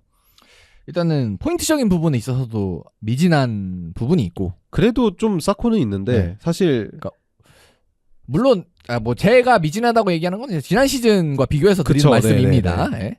그래서 약간 지난 시즌에 비해 미진한 부분이 있고 그리고 이제 보여주는 모습 경기력이라고 해야 될까요? 뭐 보여주는 모습도 조금 더 안 네. 좋아졌죠. 네. 그러니까 지난 시즌에 막판에 보여줬던 게 좀 이어지고 있는 것 같아요. 흐름이. 네. 그러면서도 플로리안 비르츠의 활약이 사실 저는 비르츠가 지금 못한다고 생각은 안 해요. 마찬가지입니다. 저도 네. 동의합니다. 비르츠의 움직임 자체는 굉장히 뛰어나다고 보여지는데 뭐 그리고 찬스도 몇 번 있었어요. 네. 못 넣긴 했지만. 이 선수가 지금 뭔가 헤매는 이유 중에 하나는 저는 일단 동료와의 활용에 있어서가 1번이라고 생각을 하고 두 번째가 이제 피지컬적인 이슈라고 생각을 하는데 일단은 뭐 피지컬적인 이슈는 확실히 분데스리가보다 좀 다른 부분이 있는 것 같아요. 네, 이거는 뭐 저희가 손흥민 선수로 정말 큰 체감을 했지만 분데스에서 넘어온 그러니까 신체 능력이 좋지 않다고 그러니까 좋지 않다고 가정을 했을 때는 누구나 겪는 문제가 아닌가. 네. 네. 되게 파울적인 부분에 있어서 피지컬적인 컨택 부분에 있어서 관대하잖아요. 프리미어리그는 다른 리그들보다도 그런 부분에 있어서 비르츠가 약간은 어려움을 겪고 있는 것처럼 보여지고요. 그리고 비르츠 선수가 제가 계속해서 이야기 드리는 것 중에 가장 큰 강점은 동료를 활용하는 데 있거든요. 이 선수는. 근데 동료가 부진하다 보니까 같이 동료가 내려간다. 자신의 템포와 좀 다르다 보니까 비르츠도 살짝 붕 뜨는 느낌이 있는 것 같아요. 그나마 에키티케가 좀 비르츠와 호응을 잘 맞춰주는 것 같은데 이날 경기에서는 에키티케도 없었고요. 뭐 물론 이제 비르츠가 혼자 다 드리블해서 뭐 골 넣고 이런 선수가 아니기 때문에 네. 네. 동료와의 연계 그리고 동료가 도움을 주는 건 이제 깔끔하게 받아먹는 뭐 이런 이제 동료와의 연결되는 부분에 있어서 강점이 있었던 선수긴 한데 근데 그런 걸 다 제외하고서라도 이제 팬분들 입장에서는 요 정도 돈을 받고 그다음에 그 정도 활약을 할 선수가 리그를 바꿨지만 넘어왔다면 요거보단 더 기대하지 않을까. 그쵸? 최소. 네. 다 감안해도 뭐 적응기고 피지컬적인 이제 어려움이 있고 동료가 좀 부진하고 다 해도 요거보단 더 기대하지 않을까. 맞습니다. 네, 다 감안해도. 그냥 절대적인 활약이 네. 아쉬운 건 사실이죠, 사실. 네. 그래서 이런 이제 원인들을 저희가 찾아드리긴 했는데 그럼에도 불구하고 사실 실망할 수 있는 부분들이 많다. 네. 그것만은 확실하다. 지금 포인트가 없어요. 프리미어리그. 네. 0골 0도. 그런 부분에 있어서 좀 아쉽다라고 느껴지시는 분들이 많을 것 같고 그리고 뭐 수비진으로 넘어가자면 뭐 코나테가 이날은 사실 좀 아쉬웠죠. 네. 원래는 지난 시즌 같은 경우는 리버풀의 이제 수비 라인 뭐 지금은 이제 없어진 그분도 계시지만 네. 어쨌든 지난 시즌만 놓고 보면 굉장히 좋았거든요. 코나테 반다이크가. 그쵸. 근데 이번 시즌에 들어서는 저는 뭐 사실 수비적인 문제가 있다기보다는 바뀐 대형에 있어서의 문제가 조금 더 크다고 생각을 대형? 해요. 네. 어쨌든 이건 슬롯의 전술과도 연관이 있을 것 같은데 뭐 풀백 변화가 있었으니까요. 네, 양 사이드백이 둘 다 좀 직선적인 역할을 맡을 수 있는 선수들이잖아요. 뭐 오늘 나온 브래들리 대신에 나올 프림퐁도 그렇고 케르케즈도 어쨌든 간에 상하 운동에 있어서 되게 강점을 가진 선수다 보니까 이 선수들을 어떤 식으로 활용할까에 대해서의 의문점이 있었는데 이번 경기만큼은 아직도 명확한 해답을 찾지 못했다라는 부분이 되게 아쉽게 다가올 것 같아요. 특히 크리스탈 팰리스가 상대라는 점을 감안했을 때 이 양 사이드백을 어떤 식으로 활용하느냐는 굉장히 좀 중요한 문제가 될 수가 있어요. 왜냐하면 크리스탈 팰리스는 보다 양 윙백을 잘 활용해서 직선적인 역습을 나갈 수 있는 팀이기 때문인데 이번 경기에서 그러한 약점들이 좀 잘 드러났죠. 뭐 그리고 사실 요 윙백들을 활용한 공격 요런 것들이 갑자기 이번 경기에 시도한 게 아니고 네. 원래 하던 거였기 때문에 더 팬들 입장에서 아쉽게 느끼지 않았을까. 뭐 당장 뭐 커뮤니티 시드 리그컵 리그 하면서 이제 수력 감독 시절에도 많이 맞았었기 때문에 그걸. 그렇죠. 그럼에도 불구하고 또 당하니까 그런 부분에 있어서는 좀 답답한 면이 있지 않을까. 맞습니다. 그렇게 둘 다 양 사이드백을 올려버리니까 측면 뒷공간이 나올 수밖에 없고 그러면서 이 역습을 저지하려는 반다이크나 코나테의 부하도 지난 시즌보다 조금은 심해졌을 수 있다고 저는 생각을 해요. 그래서 저희가 롱패스 수치를 좀 준비를 해봤는데요.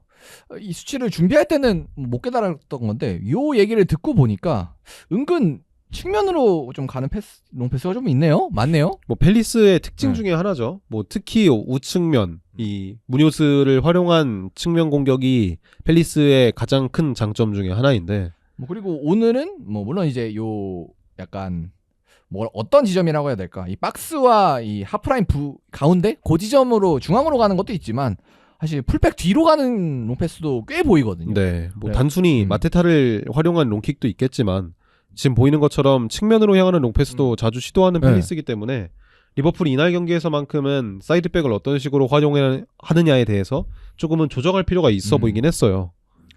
그래서 그런 부분에 있어서 빵꾸도 많이 났고 네. 거기서 찬스도 많이 났고 물론 이제 아리성이 망가졌기 때문에 오늘은 그나마 진짜 이 실점으로 네. 넘어가긴 했는데 사실 그렇죠. 더 했어도 이상하지 않은 경기였어가지고 이런 부분에 있어서는 확실히 좀 미래에도 해결책이 필요해 보이는 단순히 이제 뭐 페리스 상대뿐만 아니라 페리스만을 얘기하는 게 아니라요. 네. 그런 의미에서 코나테의 활약이 좋지 않았다는 것도 아쉽지만 코나테가 이 선수가 사실 부하가 점점 심해지다고 제가 언급을 하고 있는데 부상이 없는 선수가 아니잖아요. 네. 관리를 되게 잘해야 지어야 되는 선수인데 이 선수의 백업 역할을 할 수 있는 레오니도 지금은 십자인대 부상으로 나간 상황이잖아요. 그러면은 활용할 수 있는 센터백이 뭐 조고메스 정도가 될 텐데 과연 이 자원들로 시즌을 꾸려갈 수 있을지가 또 의문이 되는 상황입니다. 그래서 원래는 이제 마크게이로 빈자리를 메우려고 했으나 네. 안 됐으니까요. 또 좀 애석하게도 마크게이가 오늘 이날 경기에서는 되게 잘했어요. 잘했었죠. 네, 그리고 어시까지도 했었고. 네. 그래서 뭐 사실 리버풀 팬들 입장에서는 좀 씁쓸할 수도 있고 페리스 팬분들 입장에서는 그 점이 약간 기분 더 좋은 부분일 수도 있겠는데 어쨌든 뭐 결과가 그렇게 나왔고 뭐 문제도 이렇게 있었고 네. 그래서 저는 이 경기를 보면서 터질 게 터졌구나. 음. 이게 아무래도 기대보다는 리버풀 경기력이 안 올라오고 있으니까 결국 항상 요행을 바랄 수는 없다. 약간 인생의 그쵸. 교훈을 느끼게 되는 경기더라고요. 그런 네. 식으로 해석할 수가 있겠죠. 요행이 계속될 네. 수는 없다. 어쨌든 되게 운에 기대고 있었던 리버풀의 경기가 결국에는 사건이 한번 터졌다라고 볼 수도 있을 것 같아요. 뭐 그리고 당장 뭐 수비 라인 보충이 되는 것도 아니고 네. 공격진도 이 선수들로 이제 꾸려가야 되는 이제 이적 시장이 닫힌 상황이기 때문에 그래서 요 문제를 어떻게 해결을 이제 해야죠. 뭐 당연히 할 거라고 다들 기대를 하고 있고 맞습니다. 그럴 능력이 있는 감독이기도 하고 그래서 뭐 요런 거에 대해서 빨리 해결이 돼야 되지 않을까. 네. 저희가 말씀드렸던 여러 문제들에 대해서 공교롭게도 또 마지막 득점을 한 선수가 아스날 뉴스인 은케티아잖아요. 그렇죠. 그래서 뭐 경기 끝나고 나온 이야기지만 뭐 아스날의 스태프들 중에 몇 명이 뭔가 은케티아한테 고맙다라는 메시지를 보냈다라고도 하더라고요. 뭐 그럴만 하죠. 일단은 네. 뭐 추후에 이제 마지막 경기로 아스날 경기를 준비하고 있는데 저희가 아스날은 또 이겼단 말이에요. 네. 그리고 뭐 리버풀이 어쨌든 졌고 잠재적인 우승 경쟁팀이 될 수도 있는 팀인데 은케티아가 굉장히 좀 중요한 골을 잡아줬으니까. 넣었다. 네. 네. 그래서 엔케티아가 마지막에 극장골을 기록하면서 이 경기는 펠리스 쪽에 웃어주게 됐고 올해 펠리스도 잘해요. 그리고 놀랍게도 무패입니다. 리그 유일한 무패팀. 네. 이제 리버풀이 패배를 했으니까 그렇죠. 아마 맞을 거예요. 리그 유일한 무패팀이고 3승 3등인가? 예. 네. 예. 성적이 되게 좋아요. 그래서 솔직히 에제 나가면서 좀 타격이 있을 거라고 예상을 다들 했었는데 네. 뭐 어쨌든 성적은 되게 좋습니다 지금. 뭐 글라스너의 펠리스가 확실한 보강이 없었음에도 되게 좋은 모습을 보여주고 있다는 게 굉장히 좀 고무적인 상황으로 보여집니다. 그래서 페리스는 생각보다 기분 좋게 잘 나가고 있고 리버풀은 이제 문제가 한번 결국 폭발했거든요. 네. 폭발한 문제를 슬러시 다음 주에 뭐 주식 경기부터 해서 어떻게 수습할지 좀 지켜보는 것도 프리미어리그를 보는 재미있는 포인트가 될 것 같습니다. 자 그러면 마지막 경기를 한번 넘어가 보도록 할 텐데요. 뉴캐슬과 아스날의 경기입니다. 그래서 뭐 요 경기 일단 같은 경우는 아스날이 뉴캐슬 원정에서 정말 어렵게 승리를 거두게 됐고요. 네. 1대2로 아스날이 승리한 경기입니다. 일단 들어가기 전에 어쩔 수 없이 좀 토트넘과 맨시티와의 경기는 패스를 했다는 점을 네. 좀 짚고 넘어가야 될 것 같아요. 일단 맨시티전은 뭐 무난하게 맨시티가 이겼기 때문에 네. 그래도 무난하게 이겼기 때문에 일단은 좀 이 화제성이 떨어져서 그쵸. 넘어가고요. 그리고 토트넘도 사실 질 뻔했죠. 네, 질 뻔했고 1대1로 비긴 것도 굉장히 이슈긴 합니다만 네. 어쨌든 진 팀들이 있었기 때문에 진 팀들이 더 많았고 네. 그리고 어쨌든 이 빨간드 신호등의 크기가 상대적으로 토트넘이 앞서 저희가 언급드렸던 경기들에 비해선 적었던 것 같고 그쵸. 그리고 이 뉴캐슬 아스날 같은 경우는 아스날이 이제 이겼긴 하지만 이 과정 자체에 흥미도가 있는 포인트들이 몇 개 있기 때문에 아 맞습니다. 네, 그래서 그 점에 있어서 토트넘 형이 제외했다.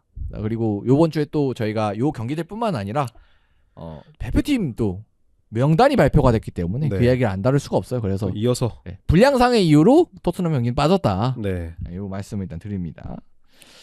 그래서 뭐 뉴캐슬 아스날 이제 들어가 보면은 뉴캐슬 아스날 경기고요.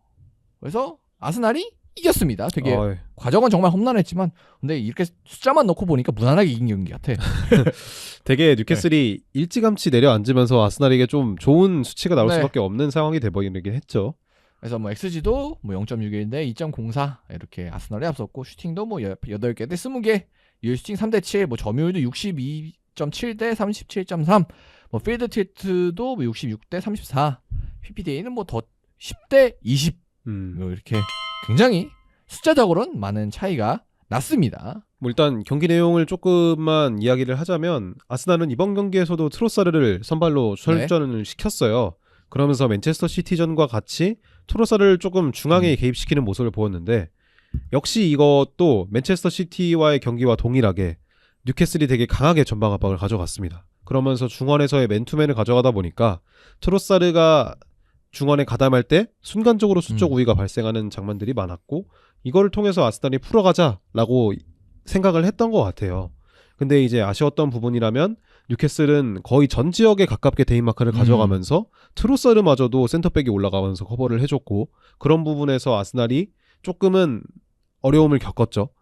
그러면서도 뉴캐슬의 후방 자원들의 활약이 좋았다라고도 언급할 수 있을 것 같아요. 네, 뭐 그럼에도 불구하고 저는 아스날이 어느 정도 의도한 대로 찬스는 만들어냈다고 보거든요. 네. 뭐 숫자 자체도 방금 보셨던 숫자 자체도 그렇게 나오기도 했고. 그렇죠. 근데 이제 결국 뭐 이렇게 수비 개인들의 집중력도 있을 거고. 그리고 포프 골키퍼가 일단. 이날 네. 잘했죠. 네. 그리고 확실히 조금 선방은 네. 프리미어리그에서 최고 수준이 아닌가. 네. 이번 경기를 통해서 다시 한번 좀 증명한 것처럼 네. 보여지죠. 그러면서 데인마크를 가져간 게 뉴캐슬이었는데 아스날이 이날 경기에서는 좀 롱볼을 많이 활용을 했어요. 그러면서 요케레스가 직접적인 경합에서는 승리를 못했어도 뭔가 받고 연계하는 데는 저는 나쁘지 않았다고 보였거든요. 이날 경기에서. 그러다 보니까 아스날이 기회를 많이 잡았고 굉장히 좀 좋은 찬스들을 많이 만들었습니다. 경기 초반에. 근데 이제 그 사건이 하나 터지면서 경기 흐름이 좀 알 수 없게 흘러가죠. 뭐 일단은 뭐 그 판정회 하기 전에 네. 네. 뭐 일단은 선제골이 뭐 아니 이후에 판정이 나오긴 먼저 했죠. 네. 네. 판정 얘기부터 할까요? 네. 그러면은 그 근데 판정이 이 이후까지 아, 그렇죠. 얘기를 해야 돼가지고 네. 애매하긴 해. 뭘 먼저 할까요? 그럼 그냥 선제골 네. 이야기부터 할까요? 네. 그래서 일단 선제골이 나온 게 사실 이거는 큰 기점의 변화였고 네. 뉴캐슬이 많이 마음 놓고 약간 내려갈 수 있는 포인트가 됐었네. 이건 그냥 세트피스였고 네. 볼테마데가 정말 좋은 경합을 하면서 헤더 득점을 기록했습니다. 물론 이건 마갈야리스가 무너졌다라고 봐도 되는 장면이긴 한데 네. 네. 어쨌든 뭐 이건 그 역으로 보면 그냥 볼테마데가 이겨버린 거니까. 그렇죠. 네. 뭐 이 선수가 사실 키에 비해서 헤더를 잘 못한다라는 프레임이 있었던 것 같고 뭐 저도 사실 그렇게 그러니까 알고 있었는데 물론 볼테마데 경기를 당연히 많이 보지 못했고 네. 하이라이트 클립 정도로만 본 성수였어가지고 그냥 뭔가 보고서 그다음에 뭐 칼럼의 분석 이런 걸로 봤을 때는 키가 크지만 경합에 능한 선수는 아니다로 네. 알고 있었거든요. 근데 일단은 이런 네. 경기에서 이런 헤더를 보여주면서 득점을 기록했다는 것 자체가 그리고 생각보다 터프한 선수인 것 같아요. 네. 뭐 이전에 뭐 판정 얘기하면서 해야겠지만 뭐 마갈량이스한테 막 얼굴 맞고 그랬는데도 네. 그냥 네. 갔죠. 뭐 네. 딱히 큰 항의 없이. 네. 그다음에 또 나중에 어쨌든 증명한 거니까 본인이 마갈량이스를 네. 밀어내면서 그런 점들이 약간 호감이 간다. 가죠. 테토. 네. 테토의 느낌이 난다. 네, 약간 테토남 느낌이 나고 확실히 되게 어쨌든 상대적으로 젊은 선수기도 하고 좀 경력이 좀 이 레벨에 있어서는 좀 덜한 선수긴 한데 네. 사실 본인의 깡이 있는 뭐 그런 선수가 아닌가라는 거 증명이 좀 된 것 같고 쪼는 선수 아닌 것 같고 확실히 뉴캐슬의 이 세트피스가 무서워요. 이 볼테마데를 제외하더라도 조엘링턴도 있고 보트만도 있고 치아우나 덴번 같은 자원들이 있다 보니까 누굴 막아야 될지 모르겠다라는 생각이 들더라고요. 키 큰 자원들이 되게 많죠. 네. 뭐 아스날도 한 덩치 않은 팀인데도 되게 부담스럽다. 부담스러울 정도로 뉴캐슬의 세트피스가 위력적이었죠. 그래서 뭐 세트피스 득점이 나왔고 그리고 볼테마데가 이제 3경기 치렀는데 뭐 2득점 기록하게 되면서 일단은 뭐 출발이 좋습니다. 네. 그러면서 되게 자신의 마크맨이었던 모스케라를 상대로 판정승을 거뒀다라고도 볼 수 네. 있을 것 같아요. 모스케라가 되게 나왔을 때의 활약이 되게 좋았거든요. 이번 시즌 초반에. 사실 살리바를 무리하게 이번 경기에서 선발로 꺼내지 않은 이유도 이 모스케라의 활약이 좋았기 때문이라고 저는 생각을 해요. 사실은 이런 경기에선 살리바가 나왔어야 됐다고 생각을 했는데도 모스케라를 투입했다는 것 자체가 아스날이 모스케라를 굉장히 좀 많이 밀었던 신뢰한다. 것처럼 보였는데 일단 이번 경기에서는 볼 처리에서도 아쉬웠고 볼테마데와의 경합에서도 아쉬웠기 때문에 전반전에 교체가 되었죠. 그래서 뭐 요거는 이제 뭐 그렇게 됐고 그래서 네. 문제 판정으로 한번 넘어가 보면 이 경기에서 가장 이슈가 됐던 부분인 것 같아요. 그렇죠. 뭐 일단 출발은 뭐부터 출발해야 되나? 마갈량이스부터 출발해야 될까? 어디부터 출발할까? 요케레스부터 하는 게 좋을 것 같아요. 요케레스가 그 포프한테 걸려 넘어졌던 네. 그 장면이 이제 처음 시작이었죠. 그래서 요거는 이제 공을 먼저 건드렸다. 네. 뭐 포프가 그러면서 이제 노PK가 됐는데 무릎 쪽의 접촉은 확실히 있었던 것처럼 보여요. 그럼에도 아스날이 되게 초반에 잘 밀어붙이는 흐름이었고 이런 상황에서 판정이 애매하게 나오다 보니까 흐름이 좀 빼앗긴 듯한 모습이 있었거든요. 근데 뭐 요거는 사실 VAR 확인한 부분이잖아요. 네. 그래서 뭐지? 뭐라 그래야 되나? 더 뭔가 말할 게 있나? 저는 근데 네. 오히려 조금 이 아스날 팬이라는 거를 빼고 보더라도 이런 상황에서 굳이 VAR을 이렇게 초 단위로 프레임을 나눠가면서 보는 게 크게 의미가 있나라는 생각이 들거든요. 뭐 물론 이제 파울을 이제 판단하는 데 있어서 네. 뭐 어떤 것이 먼저냐? 뭐 예를 들어 공을 먼저 건드리고 그다음에 접촉이 있었냐? 아니 접촉이 있고 공을 밀고 들어갔냐?가 뭐 중요한 이제 판단 요소 중에 하나긴 하지만 그게 모든 건 아니긴 하거든요. 네. 뭐 세세하게 프레임 단위로 해가지고 이거 뭐 발 먼저 닿았네. 그럼 PK 아니야. 이런 식으로 해버리면은 사실 모든 그런 파울 장면에 토를 달 수 있다고 볼 수밖에 없어요. 그리고 이거는 일부 뭐 개인의 의견이긴 합니다. 심판 출신인 분들이 뭐 이건 PK인 것 같다. 나는 네. 뭐 PK다. 뭐 이런 말씀을 하시는 분들도 있고요. 그렇죠. 대표적으로 PGMO의 전 회장인 키스에켓이 페널티킥이 맞다라고 이야기를 했다고 하죠. 그래서 뭐 VAR 그러니까 돌렸음에도 불구하고 어쨌든 논란이 야기될 만한 판정이 나왔다. 네. 이게 단순히 주심이 이야기하기로는 공을 먼저 건드리고 그 이후에 접촉이 있었기 때문에 무의미하다라는 발언인 거잖아요. 뭐 해석해 보자면 그렇죠. 네. 일단은 뭐 하지만 뭐 제 아스날 팬들이나 뭐 모든 부분 사람들이 이해를 했던 거는 이후에 판정이 네, 맞아요. 비슷했기 때문에 얘의 일관성은 있네. 네. 라고 언급을 했던 거라고 생각을 하거든요. 그러니까 뭔가 접촉에 있어서 관대하다는 표현으로 뭔가 맞을까요? 좀 애매하긴 하죠.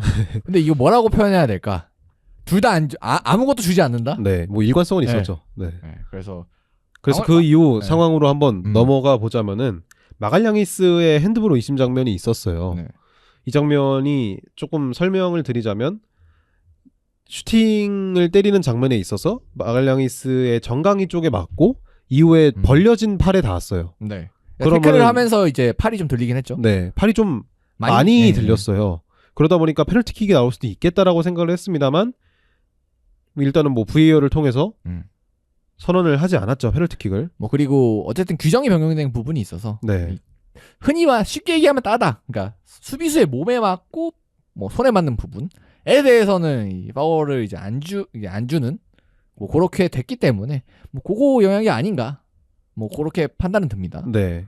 정확히 워딩을 짚어드리자면 공의 궤적을 명백하게 바꿀 만큼 발이나 몸에 맞은 궤적이 팔에 이어서 맞으면 핸드볼 반칙이 아니다. 그러니까 공이 왔을 때 맞은 공이 팔과는 무관하게 되게 다른 곳으로 튀었는데 팔에 맞으면 이거는 핸드볼 반칙이 아니다라는 게 되잖아요. 그래서 이제 그 경우에 해당됐다고 심판이 판단을 한 거죠. 네. 뭐 그렇기 때문에 이것도 당연히 이제 VAR 확인 들어간 부분이고. 네. 그렇기 때문에 뭐 둘 다 페널티킥을 주지 않았는데 이 부분에 있어서 많이 논란이 되었죠. 그래서 이것도 이제 아까랑 똑같은 건데 해석의 문제겠죠. 뭐 규정은 당연히 정해져 있는 거고 네. 그걸 어떻게 보느냐의 문제인데 뭐 그렇답니다. 네, 이거는 뭐 사실 그렇답니다. 그렇답니다 말고는 할 수 있는 게 없어요. 물론 이제 개인들의 생각이 있겠죠. 네. 보시는 팬분들 입장에서 저건 그래도 너무 팔이 들렸는데 파울 아닌가? 뭐, 아니면 뭐 심판의 의견에 동의하시는 분도 있을 거고. 근데 그런 부분에 있어서 이 비디오를 사용하는 게 조금은 회의적으로 보일 수밖에 없는 게 비디오를 사용을 하면은 어쨌든 이걸 프레임 단위로 초 단위로 끊어서 보게 되잖아요. 네. 그러면은 자연스러운 동작보다는 이 사실이 여기에 들어맞는지에 대해서에 집중할 수밖에 없단 말이에요. 그러면은 되게 너무 크게 말고 거시적으로밖에 볼 수 없는 상황이 되다 보니까 그런 부분에 있어서 조금은 VAR을 활용하는 거를 어떤 식으로 할지에 대해 좀 다시 한번 생각해보는 계기도 될 것 같아요. 그래서 요게 물론 당연히 한번 원래 장면을 보여주고 그리고 이 느린 그림으로 가긴 합니다만 네. 그래도 결국 마지막 판정 내리기 전에 보는 거는 이 약간 느리게 따다다다닥 그다음에 되감기 따다다다닥 되감기 그쵸. 이거잖아요. 네, 네. 결국 그래서 그렇게 보면은 결국 우리 현실과는 약간 동떨어진 슬로우 모션으로 보는 거니까 네. 뭔가 판단하는데 조금 그냥 첫 번째 그림을 봤던 분들과는 좀 다른 의미를 가진 결과가 나올 수도 있겠죠. 그렇죠. 근데 뭐 요거는 사실 그렇다니까 우리가 뭐 네, 뭐 할 수 있는 네. 게 없죠. 그냥 그렇대요. 그렇답니다. 네. 네. 그렇대요. 근데 결국 너무 결과론적으로 끼워 맞추기일 수도 있습니다만 네. 두 팀 모두에게 애매한 약간 상황에서 피해 안 주는 네. 결과가 나와서 뭔가 결과적으로 결과에는 영향을 안 줬다. 네. 둘 다 한 번씩 안 줘서. 네. 이런 판정 논란도 있었고 그리고 또 여기에는 따로 언급할 만한 부분이 마갈량이스가 그 볼데마테를 얼굴 쪽을 가격한 네. 부분이 있었죠. 그 부분에 있어서도 그냥 파울을 선언하지 않았고요. 그리고 이후에 요케레스와 자말러셀스와의 경합 과정에서 자말러셀스가 손을 활용해서 요케레스의 앞면을 거의 눌렀습니다. 네. 근데 그것도 파울이 선언되지 않았어요. 그래서 뭔가 그것도 묘하게 일관성이 네. 있어요. 아니 뭐 그래 일관성은 있네. 네. 라고 할 수밖에 없는 그런 주심의 판정이었습니다. 어쨌든 주심이 뭔가 이 경기에 있어서 뭐 결과를 뒤바꾸는 뭐 그런 건 아닌데 어쨌든 핵심적인 약간 주인공이 좀 되긴 했습니다. 네. 그래서 요거 때문에 말이 많이 나왔어요. 그래서 그렇죠. 뭐 아스날 입장에서는 뭐 억울한 판정이 많았다. 뭐 뉴캐슬 입장에서도 아 저거 왜 PK 아니야? 퇴장 왜 아니냐. 네. 뭐 설왕설래가 오갈 수는 있지만 어쨌든 어느 한쪽이 이득을 봤다기보다는 저는 둘 다 네. 타격을 봤다라고 생각을 둘 다 하거든요. 서로 손해를 본 거죠. 네. 그렇기 때문에 뭐 누가 이득을 받니 뭐니보다는 그냥 이 주심에 대해서 주심이 이상하다. 네. 아, 얘 이상한 놈 또 만났네라고 그냥 짚고 넘어가면 될 것 같고요. 그러면서 어쨌든 간에 승부는 조금 알 수 없는 방향으로 흘러가다가 아스날이 세트피스로 결국에 두 방을 헤더로 성공을 시키면서 역전을 성공하게 됩니다. 근데 뭐 어쨌든 그 전까지는 뉴캐슬이 어쨌든 잘 버티고 있었다고 네. 보고 그리고 버티는 이제 우리가 버티겠다라는 의지도 명확했었는데 뭐 결국은 미켈 메리노가 정말 이 선수는 진짜 약간 그게 DNA가 있나 봐요. 근데 사실 이번 시즌 아스날 소속으로는 첫 골입니다. 놀랍게도. 뭐 그렇긴 한데 네. 그러니까 공격수로 나선 시간 자체가 뭐 길지 않아요. 그쵸, 네. 네. 미드필더로도 뭐 선발 추천하기도 했었고 그랬으니까. 네. 근데 어쨌든 그러니까 지난 시즌부터 공격수로 유독 나왔을 때 뭔가 헤더에 뭔가가 있죠. 네, 뭐 경합 능력 자체가 좋다는 거는 이제 원래 미드필더 시절부터 그쵸. 강점으로 네. 평가를 받아왔는데 이 선수가 직접 헤딩으로 이런 식의 컨트롤을 보여줄 거라고는 사실 크게 기대하지 않았던 부분이었는데 득점을 기록을 했고 그리고 어쨌든 친정팀인데 되게 세레머니를 시원하게 하시더라고요. 뉴캐슬이 그 메리노가 거기 어디냐 이전 팀이 어디 소시에다드 네. 그 전에 있었던 팀이죠. 그쵸. 네. 돌아가서 안 했나? 약간 직전이 아니니까. 뭐 그렇게 네. 볼 수 있긴 하겠죠. 근데 뭐 어쨌든 뭐 좋은 기억으로 남아있다는 인터뷰는 봤는데 네. 세레머니는 시원했습니다. 네. 뭐 약간 극적인 상황에서 나온 뭐 약간 그쵸. 분위기가 있을 골이기도 하고 근데 홈팬을 앞에서 박았네 생각해보니까. 네. 뭐 그렇기 때문에 뭐 어쨌든 미켈 메리노의 헤더에는 감동이 있었다라고 보면 될 것 같고 이후에 웨데고르랑 스켈리 나와서 되게 좋은 모습 보여주면서 결국에는 웨데고르의 크로스를 마갈량이스가 헤더로 마무리 지으면서 아스날이 승리를 거두게 되었습니다. 그래서 마갈량이스 같은 경우는 솔직히 이 경기는 위기가 많았어요. 네. 사실 그 볼테만테한테 중업질 했을 때도 퇴장 당할 수도 있었고 네. 그리고 PK도 줄 수도 있었고 근데 결국은 이게 아이러니하게도 마갈량이스가 주인공이 되면서 근데 이런 경기가 아스날 입단 초반 중반에 은근 많았어요. 마갈량이스가 되게 실수한 다음에 자기가 결자해지하는 그런 모습이 자주 나왔었던 마갈량이스였는데 물론 결과적으로 이 경기 같은 경우는 뭐 파울도 그 얼굴 때렸는데 파울도 안 불렸고 네. PK 줄 뻔했지만 안 줬고 아니었고. 해서 결자 해제라고 하기 좀 뭐하긴 합니다만 네. 어쨌든 논란의 중심에 있었습니다만 네. 자신이 주인공이 되었다. 그런 부분에 있어서 이게 참 이 심판 판정이 그런 거예요. 만약에 뭐 뉴캐슬 입장에서만 보자면은 야 저 새끼 퇴장당했어야 되는데 네. 야 퇴장당했으면 골을 못 넣었을 텐데 이렇게 또 되니까 이게 그렇죠. 판정이 그렇게 되면 이게 또 그런 굉장히 거죠. 네. 애매하죠. 아마 이런 얘기는 또 반대쪽에 아스날 입장에서도 뭐 비슷하게 이제 뭐 할 수도 있는 왜안 거예요. 좋냐, 뭐 네. 할 수도 있으니까. 네. 이것도 주심이 이상했다. 애초에 네. 야 요케레스 PK 줬으면 이런 상황 오지도 않았어 뭐 이렇게 되면 네. 또 그건 이제 끝이 그건- 없는 네. 이야기가 되다 보니까 네. 그런 식의 뭔가 싸움은 네. 안 하는 게 무의미하다. 네, 의미가 그냥 없습니다. 주심이 참 이상했다. 네, 로 넘어가야 될 것 같고 결국 이제 아스날이 승리를 거두게 되었다. 정말 험난했던 경기를 이게 동점골 되게 늦게 나왔어요. 네, 80 몇 분에 나오지 않았나? 그렇죠. 그래서 84분에 나왔습니다. 그래서 요 경기가 2012년인가? 그 아르테타가 동점골을 기록했던 네. 노리치전이었나? 그 경기 이후로 가장 이제 아스날이 승리한 경기 중에 늦게 동점골을 기록한 경기였다는 기록도 제가 봤었는데 그래서 어쨌든 그만큼 좀 득점이 늦게 나왔었고 동점골이 그렇죠. 그 과정에서 역전골까지 기록하면서 이 어려운 경기를 이겨냈다는 것 자체가 아스날이 어쨌든 우승을 이번 시즌에 노려하는 입장에서 되게 의미 있는 경기가 되지 않을까. 그리고 아스날이 세인트 제임스 파크에서 되게 약했어요. 리그만 그렇군요. 놓고 봐도 아마 2년 연속으로 졌을 겁니다. 1대0, 1대0으로 원정에서? 졌어가지고 이번 경기도 뭔가 비슷하게 흘러가구나 싶었지만 어쨌든 헤더 두 방으로 아스날이 이 세인트 제임스 파크 포비아를 극복해냈다는 것 자체가 굉장히 좀 긍정적인 부분이 될 것 같습니다. 그래서 앞으로 이제 우승 경쟁하는 데 있어서 뭐 결과가 어떻게 될지 모르겠지만 만약에 이제 우승이라는 좋은 결과가 나온다면 이 경기가 꼭 그 포인트로 하나로 언급되지 않을까. 그렇죠. 네. 지난 시즌에 못 벌어왔던 승점을 벌어왔던 거니까 그런 부분에 있어서도 굉장히 좋은 경기였다고 평가가 될 것 같습니다. 그리고 아스날한테 항상 부족했던 게 이런 한 끗이었거든요. 네. 그래서 그 한 끗을 하고 있으니까 이번 시즌에는 그런 점에 있어서 뭐 아스날이 뭐 당연히 이제 압도적인 1황 이런 건 절대 아니지만 그래도 뭔가 더 올라갈 가능성의 약간 한 줄기 빛 이런 느낌이 아닐까 이런 경기들이. 네. 그러면서 이번 시즌에 아스날이 시즌 초반의 일정이 굉장히 험난했어요. 험난했는데도 이걸 잘 풀어냈다는 게 굉장히 좀 긍정적인 포인트일 것 같습니다. 그렇습니다. 그래서 뭐 아스날 앞으로 일정이 이제 올림피아코스, 챔피언스리그 경기 있고 뭐 웨스트햄, 플럼, 뭐 아틀레티코, 크리스탈 팰리스 이렇게 쭉 네. 가는데 뭐 괜찮은 것 같습니다. 확실히 네. 초반에 비해서는 네. 초반에 뭐 OT1 정도 있었고 안필드도 있었고 맨시티와의 경기도 있었는데 그거에 비해서는 괜찮습니다만 아스날이 풀럼을 상대로 굉장히 약해요.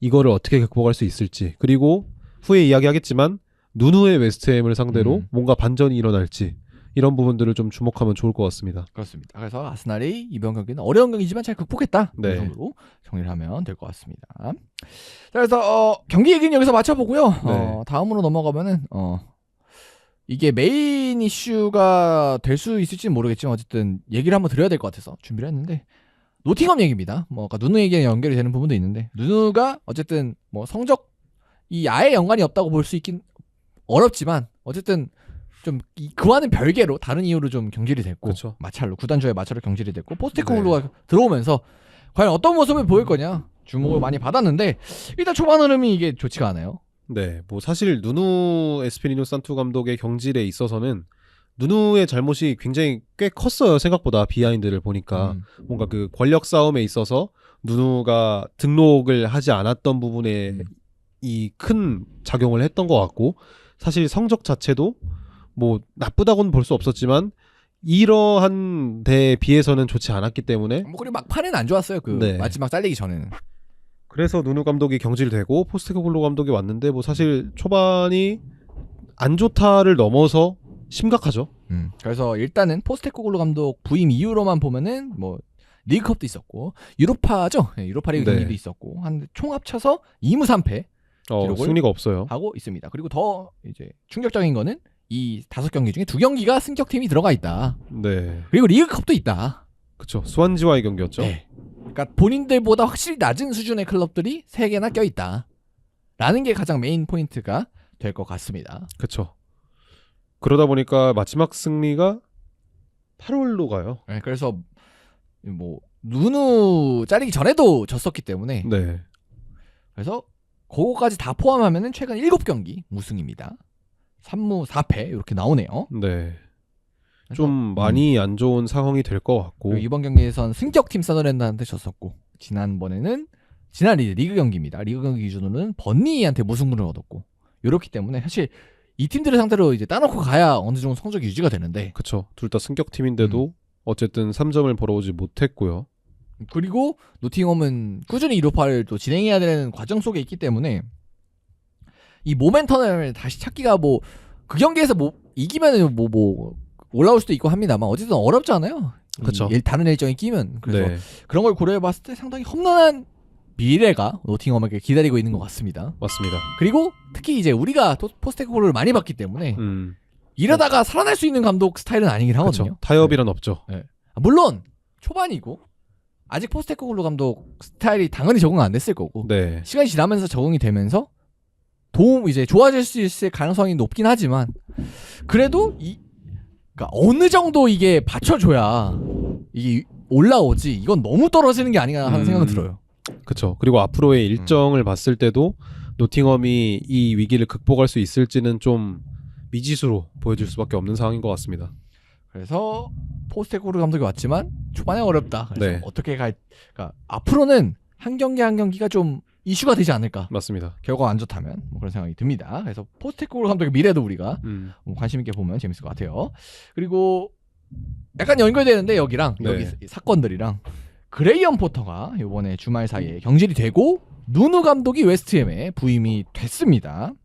뭐 사실 시간 문제처럼 보였죠. 그레이엄 네. 포터의 경질은. 저희 포터 경질 얘기는 정말 시즌 초반에 그 누누 포터 같이 이제 갔었는데 두 감독이 연결이 됐네요. 네. 그러면서 그레이엄 포터가 경질되고 후임으로 음. 누누 감독이 선임이 됐죠. 그래서 일단은 이 웨스트햄 경기가 우리 녹음이 29일날 지금 월요일날 하고 있는데 네. 화요일이에요. 새벽 네. 한국 시간 기준. 그쵸. 그래서 아직 저희가 경기를 못 봤어요. 첫 경기를. 누누의 첫 경기가 될지 아니면 뭐 대행보다 첫 경기로 가는 것 같죠. 첫 경기죠. 네. 네. 누누의 첫 경기를 제가 못 본 상황이기 때문에 뭐 그에 대한 말씀을 드리긴 어렵습니다만 뭐 어쨌든 포터가 잘렸고 누누가 왔습니다. 그래서 일단 성적 자체는 지난 시즌 말부터 안 좋았고 지난 시즌부터 안 좋았고 네. 꾸준히 웨스트햄이 뭐 이번 시즌에도 반등의 모습 기미가 사실 잘 보이지 않았기 때문에 그쵸. 네. 동일한 문제점을 겪고 있다는 부분에서 뭔가 아모림과도 닮아 있죠. 여기도 근데 여기는 뭐 포터도 포터지만 근데 다른 부분에 있어서 구단의 방출과 영입 이런 부분에 있어서도 좀 팬분들 입장에서 불만도 있는 것 같고 뭐 그리고 실제로 외부에서 봐도 문제는 좀 있지 않나. 네. 요번에 쿠두스가 나갔죠? 그쵸. 그런 부분도 있었고 확실히 이 제임스 워드 프라우스를 기반으로 한 이 중원에서의 기동력 문제를 꾸준히 해결을 하지 못했어요. 그러니까 이거는 뭐 감독의 문제가 아닐 수도 있는 게 그럼 대신 누구 쓸 거야 하면 다 느려요 옆에도. 아 그렇긴 하죠. 네. 근데 어쨌든 제임스 워드 프라우스가 특히 좀 주목이 많이 됐어요. 이 제임스 워드 프라우스의 기동력이 좋지 않음에도 불구하고 꾸준히 기용을 했다는 부분에 있어서 그냥 다른 애 써도 되니까 얘만은 빼달라 라는 의견이 많았거든요. 근데 꾸준히 넣었고 네. 꾸준히 성적이 좋지 않았고 지금 그쵸. 강등권 19위일걸요? 네. 물론 이제 누누가 갑자기 살려 그러면 이 방송이 나갈 때쯤 순위가 올라갈 수 있겠습니다만 19위는 그러니까 장난을 할 지금 위치가 아니거든요. 그쵸. 네. 웨스트햄이 물론 지금 투자가 좀 만족스럽지 않지만 그래도 이 기본 체급이 있는 팀이기 때문에 네. 뭐 파케타, 보원 같은 선수들도 네. 있고요. 그렇기 때문에 어쨌든 어느 정도 성적은 거둬야 되는 팀인데 성적이 안 나왔고 네. 포터가 문제를 많이 겪었고 이제 방출이란다 경질이 되고 누누가 왔습니다. 뭐 누누가 오는 거는 뭐 긍정적인 거밖에 저는 없는 것 같은데 그렇죠? 네? 그렇죠. 일단은 뭐 누누 감독의 스타일과 웨스트햄의 이 역습에 특화된 공격진들이 어떤 모습을 보일지 어떤 조화를 이룰지를 좀 주목해서 보면 좋을 것 같아요. 네, 그래서 누누 경기는 앞으로 좀 저희가 파링하면서 네. 이슈가 있으면 가져오면 될 것 같고 그리고 포터 같은 경우는 이제 어디를 가야 되나. 아 이제 쉽지 않죠 네. 사실. 물론 첼시에서 경질이 됐을 때는 뭐 여러 가지 뭐 외부에서 그런 뭐 변화들에 대한 그런 부분도 있었고 뭐 그리고 그래 너가 상위권은 안 되는구나 그럼 중위권에서 한번 더 보여줘봐라 해서 한 게 웨스트햄이잖아요. 그렇죠. 근데 거기서 실패를 했기 때문에 이제는 더 밑으로 프리미어리그보다는 이제 그 밑으로 가셔야 되지 않을까. 쉽지 않습니다. 네. 그래서 이 포터가 한때는 정말 잉글랜드에 떠오르는 감독 뭐 이렇게 됐었는데 그렇죠. 그래서 몰락. 뭐 에디아오랑 같이 이제 약간 이렇게 투탑 이렇게 됐었던 것 같거든요. 네. 오히려 더 에디아오보다 좋은 평가를 받았던 때도 있었던 것 같고. 그쵸. 하지만 이제는 약간 에디아오랑 같이 이름을 꺼내는 것만도 약간 죄송스러운 에디아오한테. 에디오는 컵이 생겼죠. 네. 그 사이에. 그래서 두 감독의 차이가 이제 많이 나고 그리고 네. 이제는 뭐 유망한 감독보다는 져가는 감독, 별이 이제 그쵸. 지고 있는 감독. 네. 그래서 거의 이제 반등이 어렵지 않을까. 그쵸. 재기가 필요한 상황입니다. 여기서 재기하려면 진짜 승격팀 하나 잡아서, 그러니까 2부 팀 잡아서 승격을 시켜야 될 것 같아요. 끌어올리려면. 그래서 참 한 분이 이렇게 가신다라는 네. 생각이 드는 약간 그런 느낌이긴 했습니다. 아쉽습니다. 그다음에 웨스트햄에서 한 거 보면 한계도 좀 명확해 보이기도 하고 네. 참 브라이튼에서 정말 찬란한 시절 성적은 뭐 데제르비보다 좋았어요. 그렇죠. 이때가. 네. 그래서 참 찬란한 시절을 보냈던 감독인데 한 명이 또 이렇게 갑니다. 그래서 뭔가 추억 속으로 포터가 사라지게 되는데 또 올라올 수도 있죠. 아 근데 뭐 너무 아 그런가? 너무 보낸 것 같은데. 아, 근데 저 웨스트햄 계속 보면서 네. 와 이거 진짜 이제 갔다 마탱이가 갔다 이 생각 계속 들더라고 감독이. 근데 어쨌든 뭐 감독이라는 게 다른 팀에서는 또 좋은 네, 모습을 그렇죠, 볼 수 예. 있으니까 뭐 2번 연속 실패한 것 자체는 좀 뼈아프긴 합니다만 저는 충분히 그래도 올라올 수 있을 거라고 생각을 해요. 그래서 이제 진짜 다음 기회가 좀 절실해진 네. 포터. 그래서 백수 하나가 또 생겼습니다. 자 그러면 이렇게 유럽 리그 얘기는 마무리 해보고요. 저희가 마지막으로 10월 A매치 명단까지 살짝 살펴보고 가겠습니다.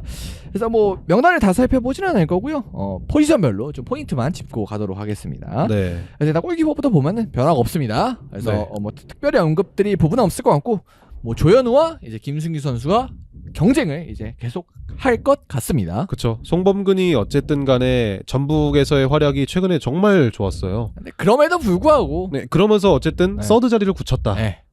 그리고 김승규와 조현우가 아마 주전 자리를 놓고 경쟁을 할 것 같다라고 보면 될 것 같습니다. 그래서 뭐 저는 여기서 의견 하나만 붙이자면 아무래도 우리가 최근에 전술이 변화를 했잖아요. 3-4-2-1로. 네. 그 전술을 고려해봤을 때는 선방 능력이 좋은 조현우가 낫지 않을까 그렇죠. 하는 개인적인 의견. 저도 아마 조현우가 될 것 같아요. 그 의견 하나 첨부하고 그냥 가볍게 넘어가고요. 네. 그리고 중앙 수비는 이제 백스리 전술을 우리가 이제부터 사용을 하기로 했기 때문에 더블 스쿼드로 6명 센터백이 차출이 됐습니다. 그래서 지난 소집에 비교를 하면은 조유민, 김지수 선수가 뭐 새로 합류를 했습니다. 뭐 조유민 선수는 이제 원래 있던 선수가 뭐 돌아온 걸로 보시면 될 것 같고, 우리 김지수 선수 같은 경우는 이제 카이제슬라우테른으로 독일 2부 리그입니다. 이 팀으로 임대를 갔는데 최근에 보니까 꾸준히 좀 나오고 있더라고요. 네. 네, 그래서 그렇기 때문에 뭔가 발탁이 된 게 아닌가. 아마 이 센터백을 이렇게 많이 뽑은 것 자체가 확실하게 이제 우리 백스리 쓰겠다라고 이야기를 한 것처럼 보여지고요. 뭔가 김민재와 조유민 선수까지는 아마 확고한 주전조. 주전으로 보여지는데 이 왼쪽 자리를 뭔가 김주성 선수가 차지할지 아니면은 뭐 다른 뭐 기타 자원들이 차지할지는 주목할 만한 부분인 것 같습니다. 뭐 그리고 이 김지수 선수가 이제 카이저슬라우트렌에서 뛰는 위치가 딱 그 왼쪽 스토퍼 자리긴 하거든요. 네. 트리백에서. 그렇기 때문에 그거랑 또 연결되는 부분도 있고. 맞습니다. 그래서 뭐 김지수 선수가 나올지 아니면 뭐 지난 소집처럼 김주성 선수가 나올지 뭐 이런 부분을 센터백 라인에선 주목해 보면 좋을 것 같습니다. 그리고 일단 사실 이번 소집 때는 브라질이라는 그렇죠. 정말 큰 상대를 강팀. 네, 우리가 해야 되기 때문에 결국 센터백들이 해줘야 돼요. 결국 네. 앞에서 막는 거 어렵잖아요. 그렇죠. 뭐 네. 하피냐가 나올지 안 나올지는 모르겠습니다만 뭐 비니시우스도 있고 좋은 공격진들이 많잖아요. 브라질에는. 그러니까 이 선수들을 어떤 식으로 제어하느냐가 이번 백스리에서의 굉장히 좀 큰 중요한 요소 중에 하나가 될 것 같습니다. 그래서 뭐 누가 나오든 확실한 검증은 되지 않을까. 상대들이 지금 확실하기 때문에 맞죠. 확실한 검증은 되지 않을까 싶습니다. 자 그리고 이제 윙백 쪽으로 넘어가면요, 여기도 이제 변화가 없습니다. 뭐 서령호 이태석 선수 정도로 주전조가 형성이 되는 것 같고, 뭐 후보들도 이제 그 뒤에 받쳐주는 선수들도 뭐 정상빈 선수 윙백으로 뽑힌 부분도 똑같고, 네. 그래서 이제 주전조로 볼 수 있는 서령호 이태석 선수가 결국 또 아까 뭐 브라질 얘기 또 꺼내와야 되는데, 그 브라질의 정말 강력한 윙어들을 상대로 정말 최악의 경우를 생각하면 하피냐와 비니시우스거든요. 그렇죠. 예, 그 라인업을 상대로 어떤 모습을 어떤 보여줄 모습 거냐. 보일지, 네. 예, 거기서 이제 테스트 정말 고생해야 될 텐데 예, 부디 좀 좋은 모습을 보여주길 바랍니다. 그리고 이제 중앙 미드필더로 한번 넘어와 보면요, 중앙 미드필더에는 이제 지난 소집과 바뀐 부분이 황인모 선수가 부상을 회복했기 때문에 네. 선발이 됐고요. 그리고 박용우 선수가 좀 장기 부상을 당해서 무릎 쪽에 네. 제외가 됐습니다. 그러면서 이제 원두재 선수가 들어오게 됐네요. 그래서 중원에 어떻게 보면은 이번 10월 레일 매치 때는 어떤 식으로 중원 조합을 맞춰가느냐가 좀 중요할 것처럼 보여지죠. 네, 그래서 황인범 선수의 몸 상태가 문제가 없다고 가정하면 무조건 황인범 한 자리 바꾸고 가는 거고. 그렇죠. 그 옆에 누가 설 거냐가 문제가 될 텐데 뭐 일단은 뭐 여러 선수들이 있습니다만 지금은 이제 제 개인적으로 봤을 때는 옌스냐 백승호냐인 것 같거든요. 그쵸. 아무래도 두 자원들이 해외에서 활동을 하고 있기도 하고요. 뭐 원두재 선수가 있긴 합니다만 사실 기량적으로 본다면 앞에 두 선수보다는 조금 떨어지지 않나. 그런 것도 있고 저는 사실 이 자리는 그렇게 피지컬적으로 그러니까 신체적으로의 능력이 크게 필요하지 않은 것 같아요. 그래서 백스리를 쓰는 것도 있고요. 네. 어떻게 보면은 확실한 이 6번 미드필더 자원이 없기도 하고 박용호 선수의 활약이 최근에 활약이 좋지 못했기 때문에 국가대표에서의 활약이 이런 전술을 택했고 그러면서 황인범의 짝을 찾는 것처럼 보여지는데 옌스가 될 수도 있고요. 말씀드린 것처럼. 그리고 뭐 백승호 선수가 될 수도 있는데 저는 좀 김진규 선수가 주목이 되는 것 같아요. 뭐 최근에 활약이 너무 좋았고 K리그에서 전북에서의 활약이 굉장히 좋았기 때문에 저는 충분히 경쟁할 수 경쟁력을 있다. 보일 수 있다라고 생각을 해요. 근데 저는 경쟁력이 있다는 거는 인정하나 근데 다만 스타일상으로 황인범 선수와 같이 활용될 가능성은 좀 적지 않을까. 특히 브라질전에선. 그렇죠. 브라질전에서는 뭔가 옌스와 같이 한번 써보지 않을까요? 그래서 옌스가 물론 이제 지금 초반에는 조금 기회를 좀 적게 받다가 감독도 바뀌고 뭐 네. 이러면서 최근에는 시간을 좀 받고 있고 데뷔골도 기록을 했고 근데 다만 소속팀에서 보니까 공격진으로 뛰더라고요. 그래서 3, 4, 2에 거기 민셴그라드바흐도 똑같이 쓰고 있는데 거기서 이제 공격형 미드필더 쪽으로 나오긴 하더라고요. 한번 어떤 식으로 조화가 될지 좀 주목해봐야 될 것 같네요. 네, 뭐 그리고 백승호 선수는 뭐 꾸준히 뭐 잘 네. 나오고 있고요. 그래서 조합이 어떻게 될지 대충은 과연 황인범의 파트너가 누가 될지 지켜보는 포인트가 있을 것 같고요. 그리고 이 선으로 이제 넘어가 보면은 이제 지난 소집에 비해서 일단 배준호 선수가 제외가 됐고 엄지성 그다음에 뭐 분류는 포워드로 돼 있죠. 황희찬 선수까지 이 자리에 뛸 수는 있을 것 같습니다. 네. 새로 합류한 선수들 중에는요.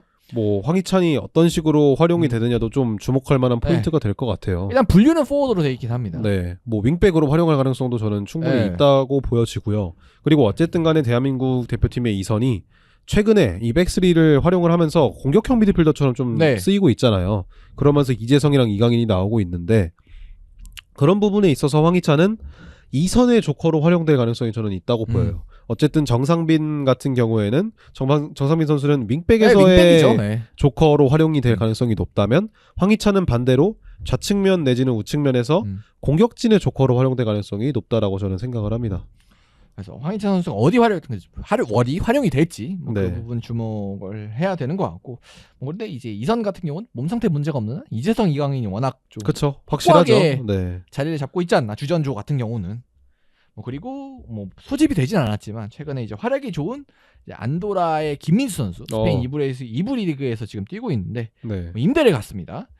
7경기 2골 3도움 3개의 도움 기록을 하면서 좀 기대를 받았었는데 뭐 이번에는 합류가 안 된 것 같고 근데 요거는 김민수 선수 네. 잘하고 있지만 사실 자리가 좀 애매하죠.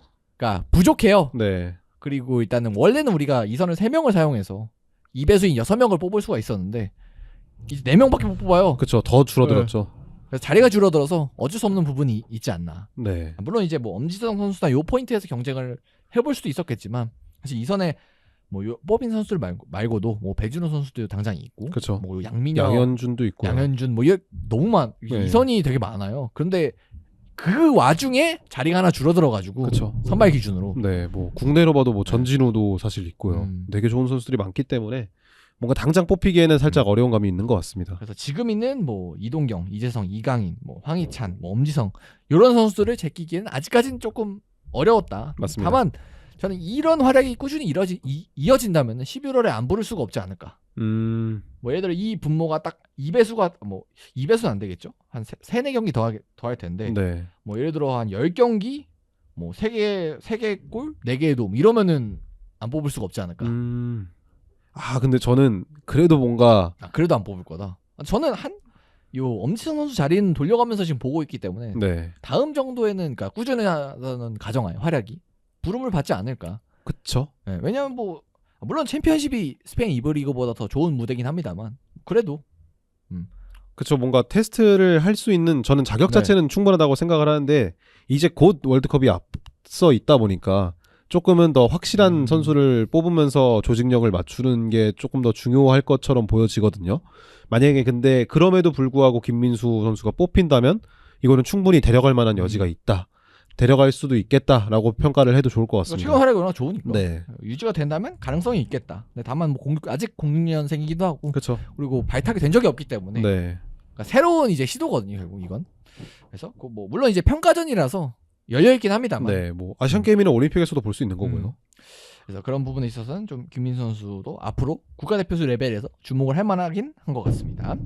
그리고 공격수 포지션으로 넘어가면은 일단 뭐 손흥민 선수 네. 뽑혔고 여기에 이제 분류상으로 황희찬 선수도 들어가고 그리고 이제 오영규 선수까지 들어가는데 이렇게 되면서 오세훈 선수가 빠졌습니다. 그렇죠.